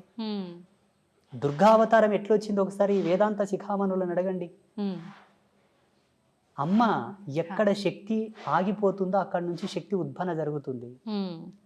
ఎక్కడ దేవతల శక్తులు స్తంభిస్తాయో అక్కడ శక్తి ఉద్భవన జరుగుతుంది. ఫైనల్ ఇంకా ఆమె రాకపోతే అది లేదు. ఇంకా ఎండ ఆమె మొత్తం క్లోజ్ చేయాల్సిందే. కాకపోతే కొంతమంది కావాలని పని కట్టుకొని మరి మహిళలని అణచివేత గురి చేశారు. విలువైన వాటికి కూడా మహిళలను దూరం చేశారు. ఇందుకు మహాత్మా జ్యోతిరావు ఫూలే, సావిత్రిబాయి ఫూలే లాంటి వాళ్ళు ఒక మాట అన్నారు. ఏంటండి? మహిళ సమాజంలో నిలబడితేనే ధర్మం నిలబడుతుంది అన్నారు. అది వాస్తవమే. మళ్ళీ శంకరాచార్యుల వారి చేత ఉభయభారతి దేవి మండలమిశ్రుని భార్య భర్తను ఓడిపోయే దశలో ఉన్నప్పుడు ఆమెనే కదా వేదాంత తర్కం చేసినది. శంకరాచార్యుల వారికి సమాధానం చెప్పడానికి కాలేదు, సమయం తీసుకోవాల్సి వచ్చింది. మళ్ళీ అది స్త్రీ యొక్క ప్రజ్ఞా పాఠవాలంటే. అంటే స్త్రీ యొక్క శక్తులు మనకు అనాది కాలం నుంచి కూడా ఇంత గొప్పగా ఉన్నాయి కాబట్టి అభేదం డామినేట్ చేస్తారన్న భయంతో దూరం పెట్టి. అసలు జగతికి మూలమే స్త్రీ, సర్వ స్వతంత్రురాలు స్త్రీ. పురుషుడు ఉపాధి యోగంతో నిర్మింపబడ్డాడు, ఆమె తయారు చేసింది పురుషుణ్ణి. పురుషుడు ఎప్పుడు స్వతంత్రుడు కాడు. నేను నిర్భయంగా చెప్పగలను ఈ విషయం. స్త్రీకి ఒక సేవకుడు పురుషుడు అంతే. స్వామిజీ, శివుడి గురించి మాట్లాడుకున్నాం కదా, శివుడిని అంటే మిగతా అందరి దేవుళ్ళను కూడా మన ఆధారం కోసమే అయి ఉండొచ్చు, ఇంకే రకంగా అయినా అయి ఉండొచ్చు, రూపం లేకపోయినా ఒక అమ్మవారంటే ఈ రూపం, శివుడు అంటే ఈ రూపం. అట్లా అందరి దేవతలకు అన్ని రూపాలుగా ఒకటి మన మైండ్లో ఉండిపోయింది. కానీ శివుడిని మాత్రమే ప్రత్యేకించి లింగ రూపంలోనే మనం ఎక్కువగా పూజిస్తూ ఉంటాము. అందులో కూడా మళ్ళీ రకరకాల లింగాలు, ముఖ్యంగా పార్థివ లింగానికి చాలా ప్రత్యేకత ఉంది అని చెప్తూ ఉంటారు. ఏంటి ఆ ప్రత్యేకత? పార్థివ లింగాన్ని మనం ఆరాధించడం వల్ల ఎటువంటి ఉపయోగాలు ఉంటాయి? ఇవన్నీ వైజ్ఞానికమైన మూలాలతో, ఇవన్నీ సైంటిఫిక్ ఇన్స్ట్రుమెంట్స్తో కూడి ఉన్నటువంటి సెట్టింగ్స్ ఇవాళ ఈ ప్యాటర్న్ అంతా కూడా. అవన్నీ కూడా ఒక్కొక్క రకమైనటువంటి సందర్భానికి, ఒక్కొక్క రకమైనటువంటి ధర్మానికి, స్థితికి, అవస్థకు సంబంధించినటువంటి పూజనీయతలు. ఒక్కొక్క లింగాన్ని ప్రొవైడ్ చేసి మీరు ఈ పాదరస లింగానికి పూజ చేయండి అన్నప్పుడు ఆయన స్థితి ఎలా ఉన్నది, అప్పుల్లో ఉన్నాడా, రోగగ్రస్తుడై ఉన్నాడా, శాపంలో ఉన్నాడా, కర్మలో ఉన్నాడా, పాపంలో ఉన్నాడా, ఈ విధమైన లింగానికి నువ్వు పూజ చేసి ఆ లింగోదక అభిషేక జలమును ప్రోక్షణ చేసుకుంటే పాప ప్రక్షాళన జరుగునని అనేక లింగాలను ఋషులు దర్శించి ఇచ్చారు. లింగం ఒక కన్ను, ముక్కు, చెవి, చేతులు, అవయవాలు లేకుండా నిరాకార స్థితిలో ఎందుకు ఉంటుందంటే అమ్మ, ఈ బ్రహ్మాండం అంతా కూడా అదే స్థితి కాబట్టి, ఈ బ్రహ్మాండం అంతా కూడా అదే స్థితి కాబట్టి చివరికి ఈ బ్రహ్మాండం అంతా అదే స్థితిలో లయం అవుతుంది, నిరాకారంగానే మారబోతుంది. కాబట్టి సత్యాన్ని చూపించేటటువంటి కోణం అది ఆ శివలింగ ఆకృతి. అందుకే మనకు చెప్తుంటారు కదా, సత్యం శివం సుందరం అని. అవునండి. చివరికి సర్వం అదే ఆకారం లేని స్థితిలోకి వెళ్ళిపోతుంది, నిరాకార స్థితిలోనే ఉండిపోతుంది. ఇవన్నీ మధ్యలో పోయేవి కాబట్టి సత్యాన్ని తెలుసుకొని పూజించు అనడానికి ఆ శివలింగ ఆకారం. అద్భుతం. జన్మ ఎత్తిన తర్వాత ఒక్కసారికి శివునికి నమస్కృతాంజలి చేస్తే ఆ జన్మ పరిపూర్ణమైనట్లే. చాలా ముక్తిదాయకం శివలింగ ఆరాధన, శివలింగ పూజ, శివుని యొక్క ఆరాధనలు. విశేషించి ఈ కార్తీక మాసంలో ప్రతి మహిళ సంధ్యా సమయమునందు, ప్రదోష కాలమునందు శివలింగము ముందు చక్కటి దీపాన్ని గనక వెలిగించి నమస్కారం చేసుకుంటే ఆమె ఇల్లు, ఆమె సంసారం పండుతుంది, చల్లగా ఉంటారు. చాలా విశేషమైన ఫలితాలు ఉంటాయి. స్వామీజీ, శివుణ్ణి పూజించే వాళ్ళలో చాలా మందిలో ఒక సందేహం ఉంటుంది, అది నాకు కూడా ఉంది. శివుణ్ణి ఆరాధించే వాళ్ళకి ఆయన అనుకున్నవన్నీ తీరుస్తాడు, కానీ ఎక్కువగా పరీక్షలు పెడుతూ ఉంటాడు, చాలా కఠినమైన ఇబ్బందులకు గురి చేస్తుంటాడు, ఆ తర్వాతే ఆయన ఏదైనా మనకి ఇవ్వదలిస్తే ఇస్తాడు అని చెప్పి అనుకుంటూ ఉంటాం. ఇది నిజమే అంటారా? శివుడు, విష్ణు, బ్రహ్మ, అమ్మ ఇక్కడ ఎవరు కాదు, దేవతలు కాదు ఈ కాన్సెప్ట్. జన్మ కష్టపడుతుందంటే దానికి ఒక విలువ ఉంటుంది. కారణం, మనకు విలువైనది ఏదైనా దక్కాలంటే అది దక్కే కోణంలో ఇబ్బందులతో అది దక్కింది అంటే దాని విలువ మనకు తెలవాలనే మనకు ఇబ్బందులు వస్తూ ఉంటాయి. దాని విలువ, దాన్ని అనుభవించడానికి మనకు ఒక అనుభవం కావాలి, దాన్ని ఆస్వాదించడానికి ఒక అనుభవం, ఒక గుణపాఠం కావాలి. అప్పుడే దాన్ని పరిపూర్ణంగా అనుభవించగలము. కాబట్టి కొన్ని ఇబ్బందులతో, ఒడిదుడుగులతో, కష్టాలతో, నష్టాలతో అది మనకు దొరుకుతుంది. ఇది మన జన్మను పరిపూర్ణతను చేయడానికే దేవుడు పెడతాడు. దేవుడు మనల్ని కష్టపెట్టాడు. ఒక అందమైన శిల్పం కనుబొమ్మలతో, కనురెప్పలతో సరళీకృతంగా తయారు కావాలంటే సమయం ఎక్కువనే పడుతుంది. అవునండి. నెమ్మదిగా చెక్కాల్సి ఉంటుంది. ఏదో 2 దెబ్బలు కొట్టి పాడేసామంటే తొందరగానే తయారవుతుంది. జీవితం కూడా అదే పారదర్శక సూత్రం పైన ఆధారపడి ఉన్నది. ఇక్కడ దేవుడు మనల్ని కష్టపెట్టాడు. మన విద్వత్తును, మన విఘ్నతను, మన యొక్క గొప్పతనాన్ని సమాజం నిలబెట్టుటకే మనకు ఆ సమయభావం. కొన్ని ఇబ్బందులు అయినా దాని కష్టమని ఎందుకు అనుకుంటారు చెప్పండి? భగవంతుడు పెట్టేదాన్ని భక్తిగా తీసుకోవాలి, కష్టంగా తీసుకోవద్దు. ధర్మశాస్త్రాల్లో ఒక మాట ఉన్నది, తల్లిదండ్రులు పెట్టేవి, తోబుట్టువైన చెల్లెలు పెట్టేవి, భగవంతుడు పెట్టేవి, గురువు పెట్టేవి పరీక్షలే అయినప్పటికీ అవి పరమార్థంగా స్వీకరించాలట. వాళ్ళు ముక్తిని పొందుతారు. మళ్ళీ అక్కకు, అన్నకు, తమ్ముడికి నియమం లేదు చూడండి. చెల్లి అదేంటో కానీ చెల్లి, తల్లి, తండ్రి, గురువు, దైవం, వీళ్ళు పెట్టేవి పరీక్షలు కాదు. ఒకవేళ పరీక్షలే అయినప్పటికీ అవి పరమార్థములని స్వీకరించువాడు ముక్తిని పొందగలడు, ఈజీగా పొందుతాడు. జపతపాదులు చేయకుండా, యజ్ఞయాగాదులు చేయకుండానే ముక్తిని పొందుతాడు. స్వీకరించగలగాలి, భావించగలగాలి, భారం అనుకోకూడదట. మనం ఎన్ని మాట్లాడుకున్నా అది కొంచెం కష్టమే మానవులకి. ఏదైనా చిన్న కష్టం వచ్చిందనగానే భగవంతుని కూడా తిట్టేయడము, అసలు ఆ విచక్షణ అనేది కోల్పోతాం కాసేపట్లో. నిజంగా మనకు అదంతా ఒక లేవల్గా వెళ్ళాలి, సమన్వయంగా ఉండాలి, బ్యాలెన్స్డ్గా ఉండాలి లైఫ్ అని అంటే ఎలాంటి నియమాలు పాటించవచ్చు అంటే? ఆహార దోషం అనేది ఇక్కడ సమాజంలో ఎక్కువ అనర్థాలకు కారణం అవుతుంది. అందుకే ఆరంభం నుంచి వేదారంభ కాలం నుంచి కూడా శాకాహార భోక్తవ్యం చేయండి. శాకాహార భోక్తవ్యం చేత జన్మ పరిపూర్ణమైనటువంటి ఆలోచనలను సృజించుకోగలదు, తీసుకోగలదు, తనను తాను నియంత్రించుకునే కంట్రోలర్గా మారగలడు. ఆలోచన విధంగా వ్యవహారికంగా తనను తాను ఇంద్రియ నిగ్రహం వైపు మరలించుకోగలడు. అందుకే శాకాహార భోక్తవ్యం చేయండి. మనకు ధర్మశాస్త్రాల్లో క్లియర్గా చెప్పి ఉన్నారు ఋషులు, ఆహారం, విహారం, విచారం, నిద్ర, ఆహారం, బ్రహ్మచర్యం. ఈ మూడింటిని ఎవరైతే పాటిస్తారో వాళ్ళు నడిచే దేవుడు. ధ్యానం వల్ల కూడా సాధ్యపడుతుందా గురించి? ఆధ్యాత్మికత 3 కోణాల్లో ఉంది. భక్తి మార్గంతో కొందరు, ధ్యాన మార్గంతో కొందరు, జ్ఞాన మార్గంతో కొందరు, యోగ మార్గంతో కొందరు, త్యాగ మార్గంతో కొందరు. త్యాగం అన్నీ, అక్కడ భక్తి లేదు, పూజ లేదు, యోగ లేదు, ఏమీ లేదు. అవధూత తత్వంలో ఉండడం వల్ల కూడా ముక్తిని ఆస్వాదించవచ్చు, మోక్షాన్ని పొందవచ్చు. ఈ 5 మనకు ప్రధానం. భక్తి మార్గంలో ఈ చాప్టర్ అంత వస్తుంది. కార్తీక దీపాలు, సోమవార వ్రతం, మంగళవార వ్రతం, బొట్లు పెట్టడం, మడి కట్టుకోవడం, నైవేద్యాలు అర్పించడం, పుష్పయాగం, హోమ ధూమాలు, ఇది భక్తి మార్గం. జ్ఞాన మార్గం అంటారా, భగవంతుడే సత్యమని ఎరంగి ఆయన యొక్క పారాయణలు చేయుట, ఆయన మంత్రోచ్చరణ చేయుట, ఆయన యొక్క కీర్తనలు పాడుట, ఆ కీర్తనల చేత భక్తిని ప్రచారం చేయుట, ఇది జ్ఞాన మార్గం. అయితే ఇప్పుడు ఈ ధ్యానం చేయడం అనేది, ఏకాగ్రత అనేది అందరికీ కరెక్ట్గా సరిపడదు. చాలా రకాల ఇంకా పిచ్చి పిచ్చి ఆలోచనలు వచ్చి ఇంకా వద్దు అని కూడా ఒక వైరాగ్యానికి వెళ్ళిపోతుంటారని అంటుంటారు.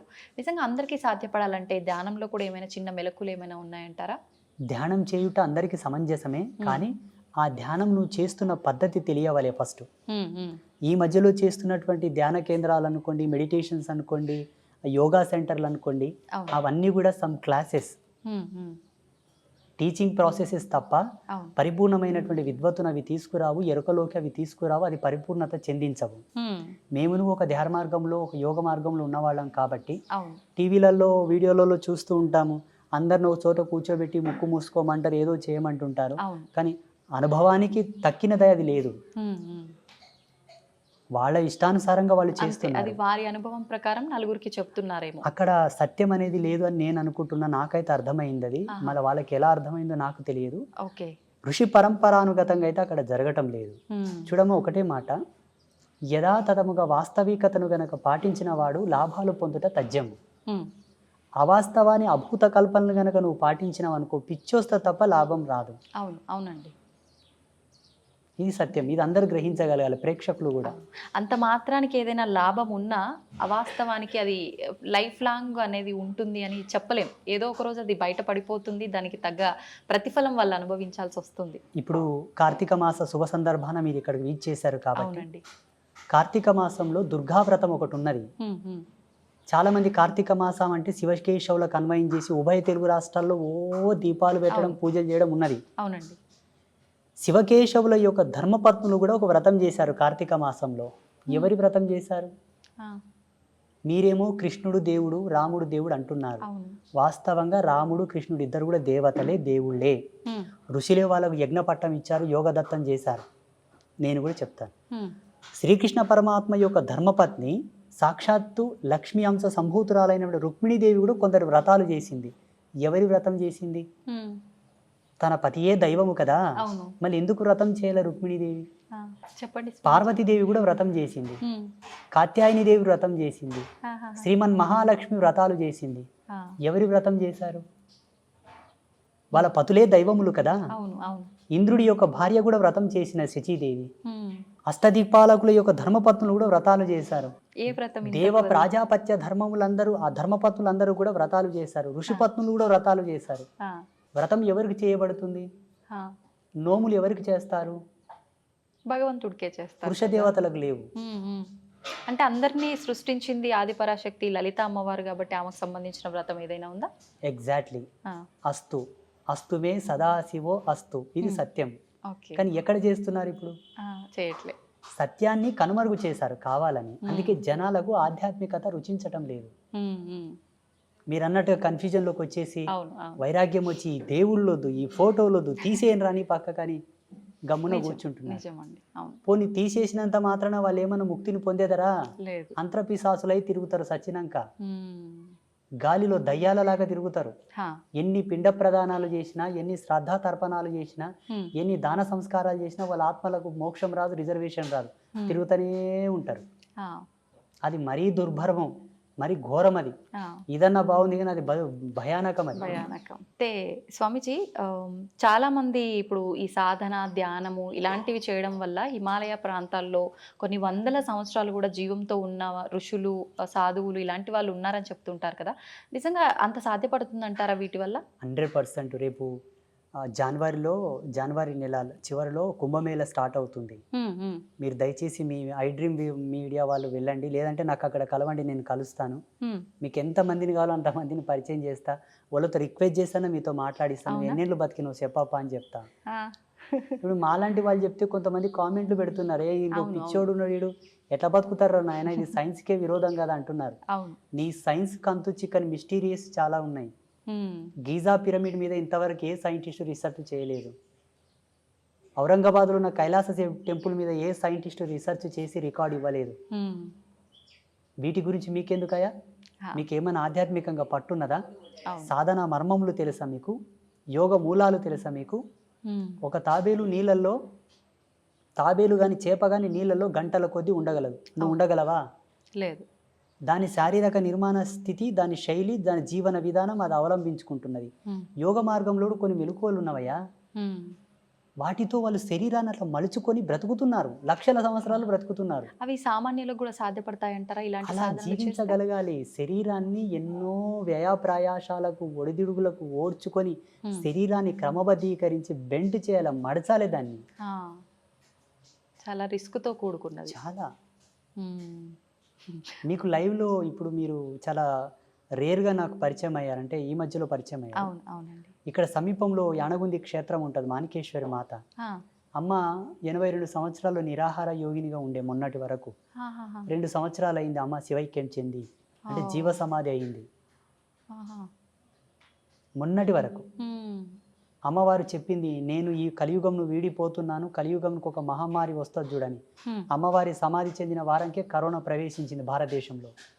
హ్మ్. ఇంతకంటే లైవ్ సాక్ష్యం ఏం కావాలి? అవును, ఆమెకు అవును. తెలుసు కదా ఈ మహమ్మారి వస్తుందని. హ్మ్. అమ్మ ఇంకొక మాట కూడా అన్నది, ఏంటండి? ఊరుకో పతివ్రత ఉంటే ఊరు పొలిమేరకు ఏ విఘాతం జరగదట.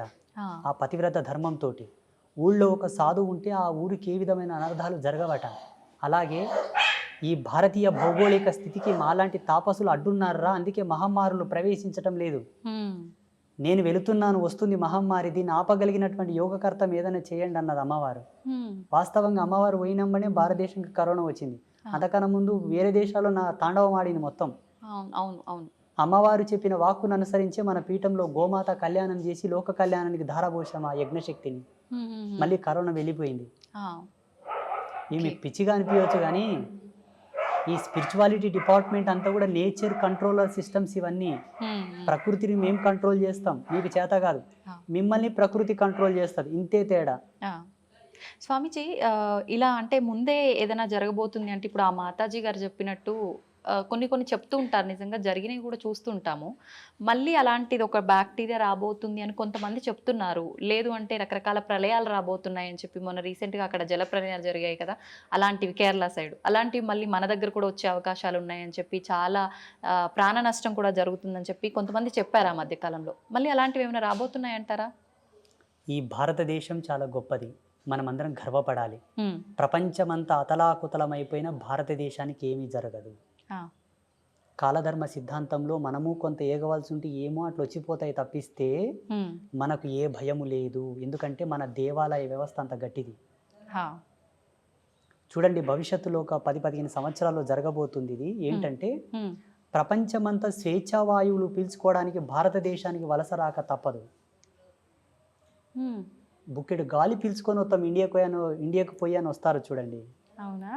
ఆల్రెడీ స్టార్ట్ అయిపోయింది. హ్మ్. ఈ భారతదేశం చాలా గొప్పది.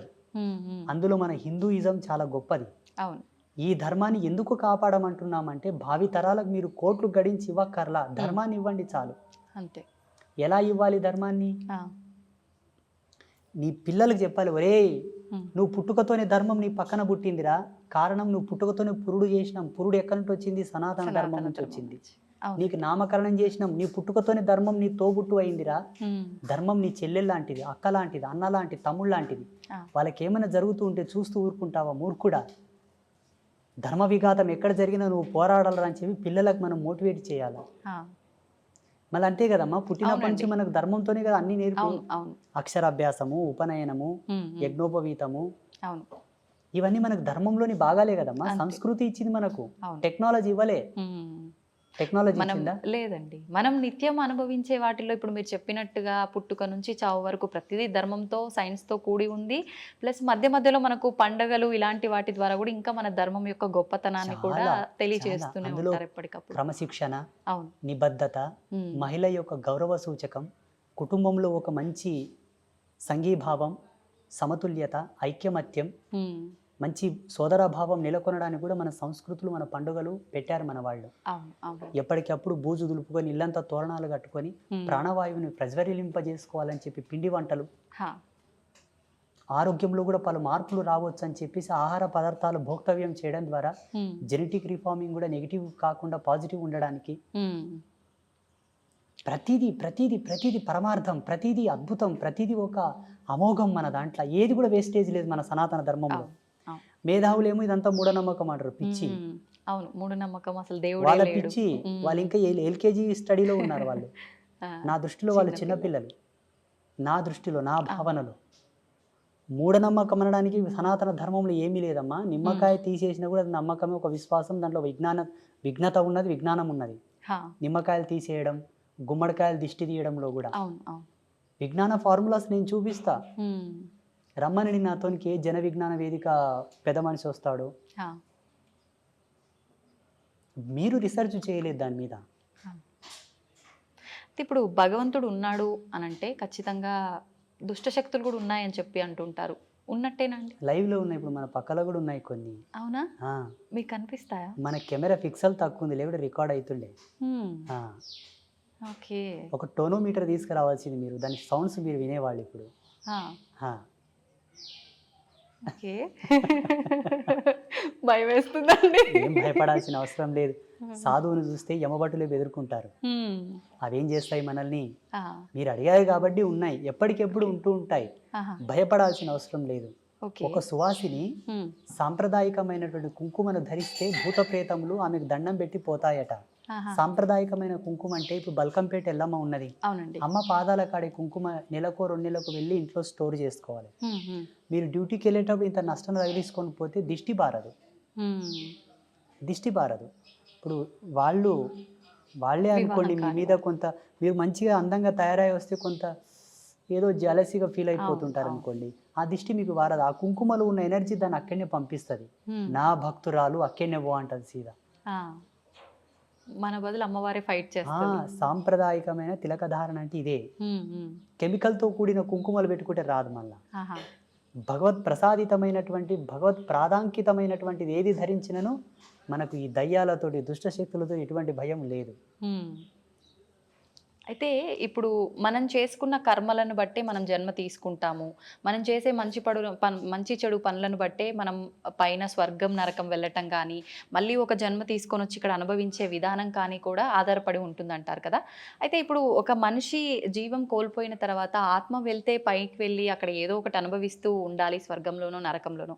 కానీ ఎందుకు ఇలా దుష్ట శక్తుల రూపంలో, ప్రేతాత్మల రూపంలో మన చుట్టుపక్కల ఇప్పుడు మీరు చెప్పినట్టుగా తిరుగుతున్నాయంటారు? కర్మ విపాకం చెందకపోవడం, కర్మ విముక్తి కలగకపోవడం, వాళ్ళు చేయవలసిన కొన్ని కర్మలు తీరక, వాళ్ళ కోరికలు తీరక. అందుకే సనాతన ధర్మం అన్నీ చెబుతూ కూడా ఒక మాట చెప్పింది ఏంటి? ఎప్పటికెప్పుడు నువ్వు సత్యం అనే భావన, నేనే సత్యం అనే భావన నువ్వు తెలుసుకో. నువ్వెవరో తెలుసుకో, నువ్వేంటో తెలుసుకో.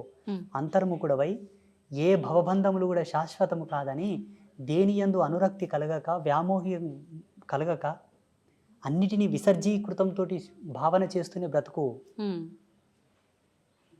అన్నీ నీవే, చివరికి నావి కావనుకునే సత్యంతో కూడా బ్రతకని చెప్పింది మన ధర్మం. అట్లా కోరికలు పెట్టుకొని వ్యామోహంతో మరణించే వాళ్ళు ఆగుతారు. మరి వాళ్ళ పరిస్థితి ఇంకా ఇక వాళ్ళ యొక్క వంశజులు ఉంటారు కదా, అవునండి. తగిన పూజలు, హోమాలు, శాంతులు, దాన ధర్మాదులు చేసి వాళ్ళకు ఉత్తమ స్థితిని పంపించగలగాలి. ఒకవేళ పంపించకపోతే వీళ్ళ యాతన వలన వీళ్ళకు కొన్ని నెగిటివిటీస్ వస్తూ ఉంటాయి, వీళ్ళ సమస్యలు వస్తుంటాయి, వీళ్ళ పనులు కావు, వీళ్ళకి ఇబ్బందులు వస్తుంటాయి, వాళ్ళ కుటుంబ సభ్యులు అనారోగ్య సమస్యలు వస్తుంటాయి. ఎక్కువ రోజులు పితృదేవతలు గనక వేదన పడుతూ ఉంటే వీళ్ళకి పిల్లలు కలగరు, పిల్లలు పుట్టిన పుత్ర సంతానం కలగదు, పితృదేవతల యొక్క శాపం వలన. ఓకే. అయితే ఈ పితృదోషాలతో రకరకాల ఇబ్బందులు పడుతున్నారు అంటారు, అవన్నీ ఇటువంటి వారి కుటుంబాలకే అది ఉంటాయి. హిందూయిజాన్ని ఫాలో అయ్యే వాళ్ళే కాదు, వేరే మతాల వాళ్ళకు కూడా ఈ ఎఫెక్ట్ ఉంటది. ముస్లిమ్స్ గాని, క్రైస్తవులకు గాని, మానవ జన్మ ఎత్తిన ప్రతి ఒక్కరికి ఉంది ఇది. కంప్యూటర్కి ఒక వైరస్ వస్తే ఏం చేస్తారమ్మా? సిస్టమ్కి ఒక వైరస్ వస్తే ఏం చేస్తారు? అప్డేట్ చేస్తుంటారు, ఎప్పటికప్పుడు రిపేర్ చేస్తూ ఉంటారు. జెనెటిక్ అంటే మన జెనెటిక్ థియరీ ఏదైతే ఉందో, డిఎన్ఏ కాలానికి వంశవృక్షానికి సంబంధించిన అప్డేట్ అనమాట ఇది. ఓకే. అయితే ఇప్పుడు మనం ఏదైతే ఇప్పుడు ఈ ఆత్మలు ఇలాంటివి ఉన్నాయి అనుకున్నామో, అలాగే భగవంతుడు కూడా మన కళ్ళకు కనిపిస్తాడా ఆత్మల్లాగానే? చాలామంది ఈ మధ్యకాలంలో నాకు భగవంతుడు కనిపిస్తాడు, కావాలంటే మీకు చూపిస్తా అని చెప్పి రకరకాలుగా మాట్లాడుతున్నారు. నిజంగా అలా భగవంతుని చూడడం సాధ్యమే అంటారా? భగవంతుని 3 పద్ధతులతో చూడవచ్చు. జ్ఞాన రూపకంగా చూడవచ్చు, భావరూపకంగా చూడవచ్చు. దానికి రూపం లేదు. అలా ఫీల్ అవ్వచ్చు, కనిపిస్తున్నాడు, మనం ఫీల్ అవ్వచ్చు. That's own experience. ఓకే. భగవంతుని భౌతికంగా జడముగా చూడాలనుకుంటే దానికి ఒక మార్గం ఉంటుంది. ఏంటండి? ఇప్పుడు మన చుట్టూ మెనీ మోర్ ఆఫ్ బ్యాక్టీరియాస్ ఉంటాయి మన చుట్టూతా, దాన్ని సూక్ష్మదర్శినితోనూ చూడవచ్చును. భగవంతుని ఇట్లా సశరీరంతో చూడవచ్చు అంటే ఒకే ఒక మార్గం ఉన్నది, యోగ మార్గం. యోగాతో చూడవచ్చు. ఓకే. అంటే ఎంతకాలం అది చేయాల్సి ఉంటుంది? సాధకుడి యొక్క సత్యశీలత పైన ఆధారపడి ఉంటుంది. అంటే ఎంత నిష్టగా ఆయన యొక్క ఫోకస్, ఆయన యొక్క ఏకాగ్రత, ఆయన లక్ష్యం, ఆయన యొక్క నిగ్రహ శక్తి పైన కొందరికి తొందరగా అవుతుంది, కొందరికి ఈ జన్మల కాకపోతే మరు జన్మ తీసుకోవాల్సి వస్తుంది, కొందరికి జన్మాంతంలో కూడా భగవత్ సాక్షాత్కారం కలిగి కూడా విముక్తి పొందిన వాళ్ళు ఉంటారు.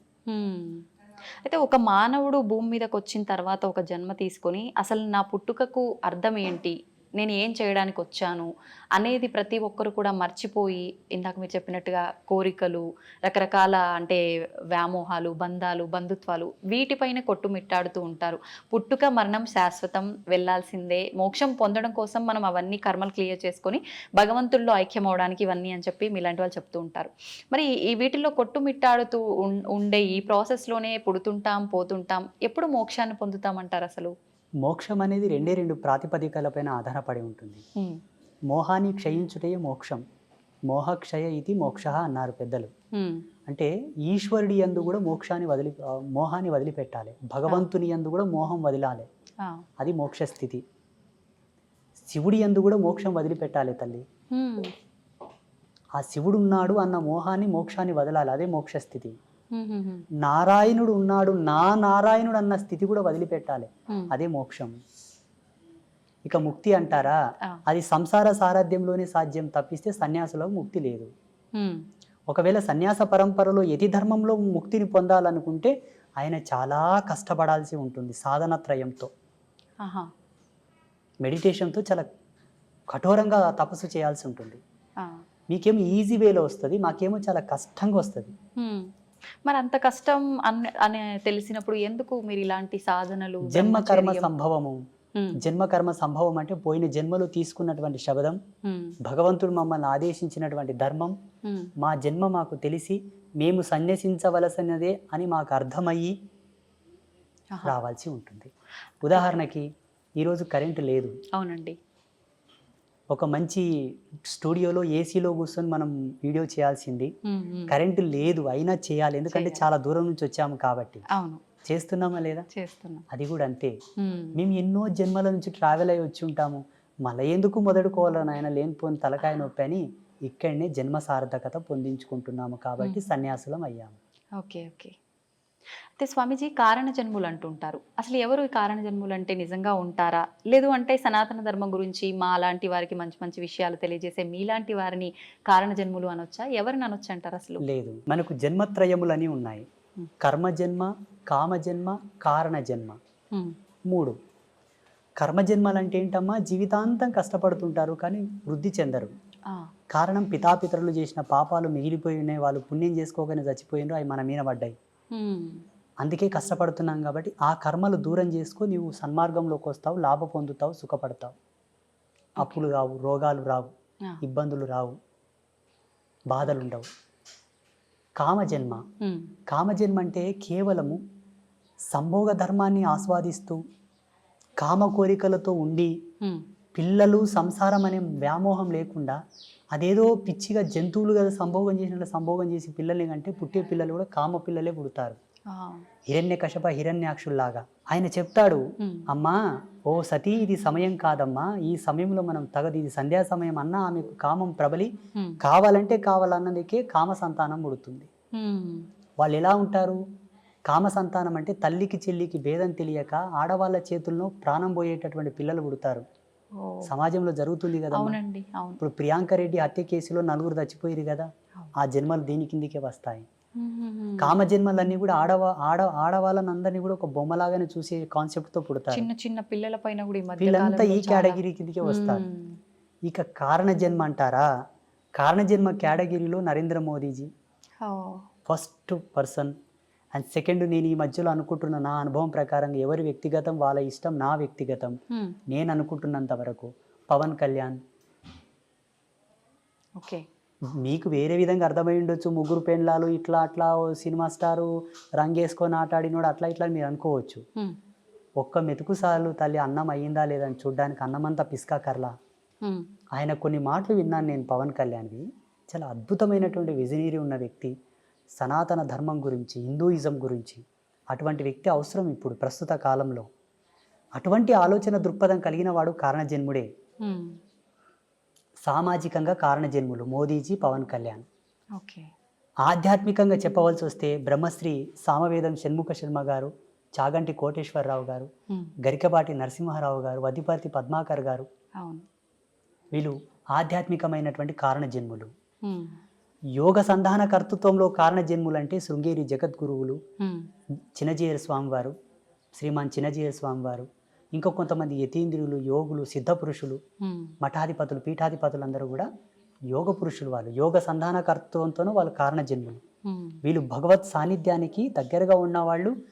వాళ్ళు శివైక్యం చెందిన తర్వాత ఈశ్వరునిలో లీనమయ్యేవాళ్ళు వీళ్ళందరూ.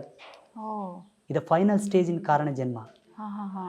వీళ్ళందరూ మోక్షం పొందడం ఇంకా అనొచ్చా? వాళ్ళకు మోక్షము ముక్తి లేదమ్మా, చాలా ఫైనల్ స్టేజ్. ఫైనల్ వాళ్ళకి స్టేజ్. ఓకే. వీటికన్నా పెద్ద స్టేజ్ లో ఉన్నారు వాళ్ళు. ఆహా. ఇట్లా 3 జన్మలు ఉన్నాయి మనకు. ఆ, మీ గర్భవాసమునందు మీ కడుపులో కూడా ఇంతటి గొప్ప వాళ్ళు ఉమ్, కారణ జన్ములు, పుణ్య జన్ములు పుట్టాలనుకుంటే తప్పకుండా సనాతన ధర్మాన్ని ఫాలోఅప్ చేయండి. ఉమ్, సనాతన ధర్మంలో కూడా మెనీ మోర్ ఆఫ్ కన్ఫ్యూజన్స్ ఉన్నాయి, అవునండి, రకరకాల సాంప్రదాయాలు. అవును. ఏవి పాటించకండి, సదాచార సంపన్నులై విరాజిల్లండి. ఉమ్, ఈ సదాచారం మనకి ఎక్కడ దొరుకుతుందమ్మా అంటే దేవీ భాగవతంలో దొరుకుతుంది. ఉమ్, దేవీ భాగవతం భగవతి విరచితం, సాక్షాత్తు త్రిమూర్తులకే చెప్పినది అమ్మవారు. ఉమ్, మీరు త్రిమూర్తులు సుప్రీం గాడ్స్ అని మీరు కొలుస్తున్నారు. అవునండి. త్రిమూర్తులకే జగదంబ గీతోపదేశం చేసినది. ఆ జగదంబ చేసినటువంటి గీతోపదేశమే శ్రీకృష్ణ పరమాత్మ వారు ఆ యొక్క గీతను అర్జునుడికి ఉపదేశించాడు. అవును. అది భగవతి గీత. ఉమ్, భగవతి గీత, భగవతి చెప్పిన గీత భగవద్గీత. ఓకే,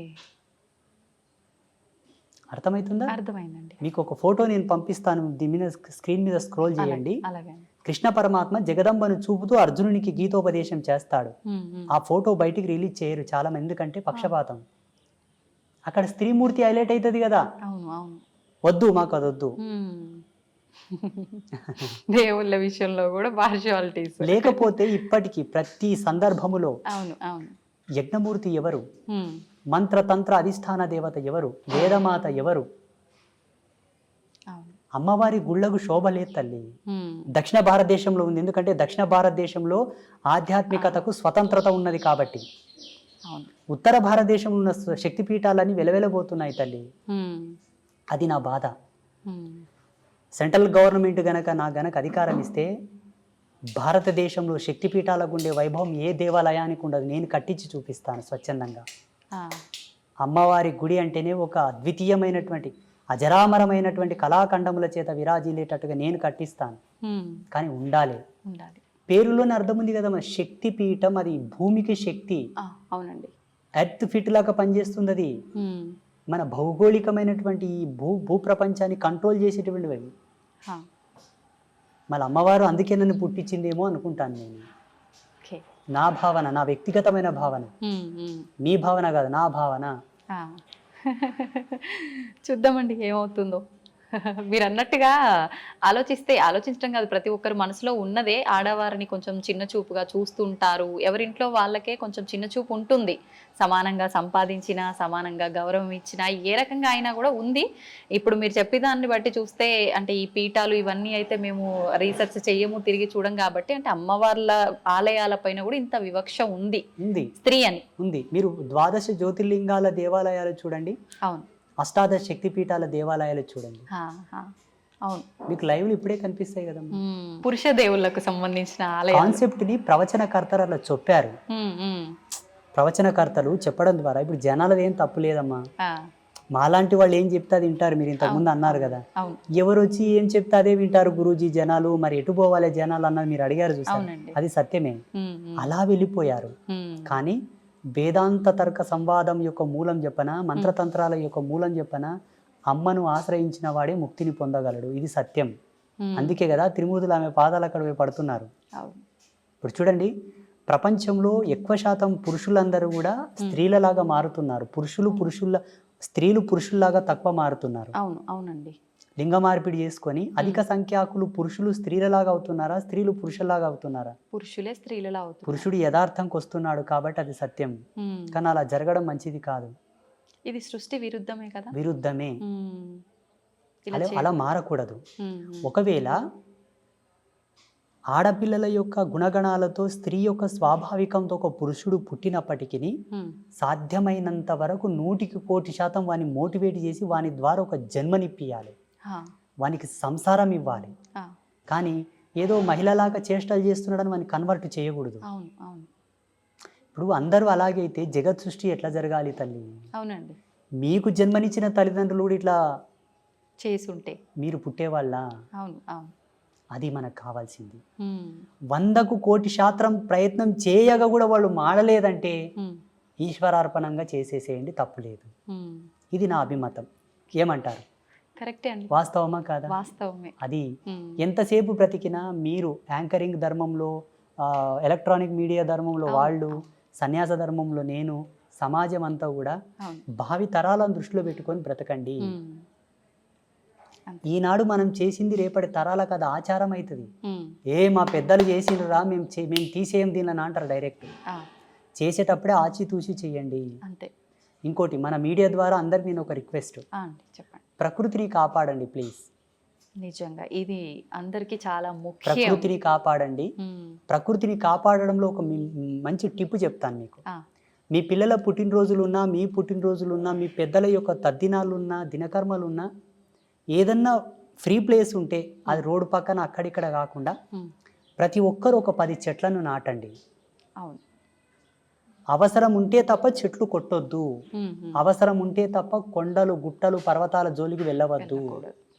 అవసరం ఉంటే తప్ప ఆనకట్టలు కట్టవద్దు. ఎక్కడికక్కడ నీళ్ళని ఫ్లో చేసి పెట్టకండి. విదేశాలలో ఉన్న ఆనకట్టలను కూల్చివేస్తున్నారు ఇప్పుడు. అవునండి. చెరువులను పూడ్చకండి, నదులని ఇబ్బంది పెట్టకండి, కలుషితం చేయకండి. నేచర్ మనకు సహజ సిద్ధంగా ఇచ్చినటువంటి అమృతతుల్యముని వల్ల మనం పాడు చేసుకుంటే భావి తరాల్లో బ్రతకలేము. ఆల్రెడీ ఇప్పటికే చాలా పొల్యూషన్ అయిపోయింది, ప్రకృతి చాలా పాడైపోయింది, దానివల్ల రకరకాల అనారోగ్య పరిస్థితులు కూడా ఏర్పడ్డాయి. ఒక దౌర్భాగ్యం చెప్పనా, నదులను దేవతలుగా పూజించే మన దేశంలో నదులన్నీ కలుషితమయ్యాయి.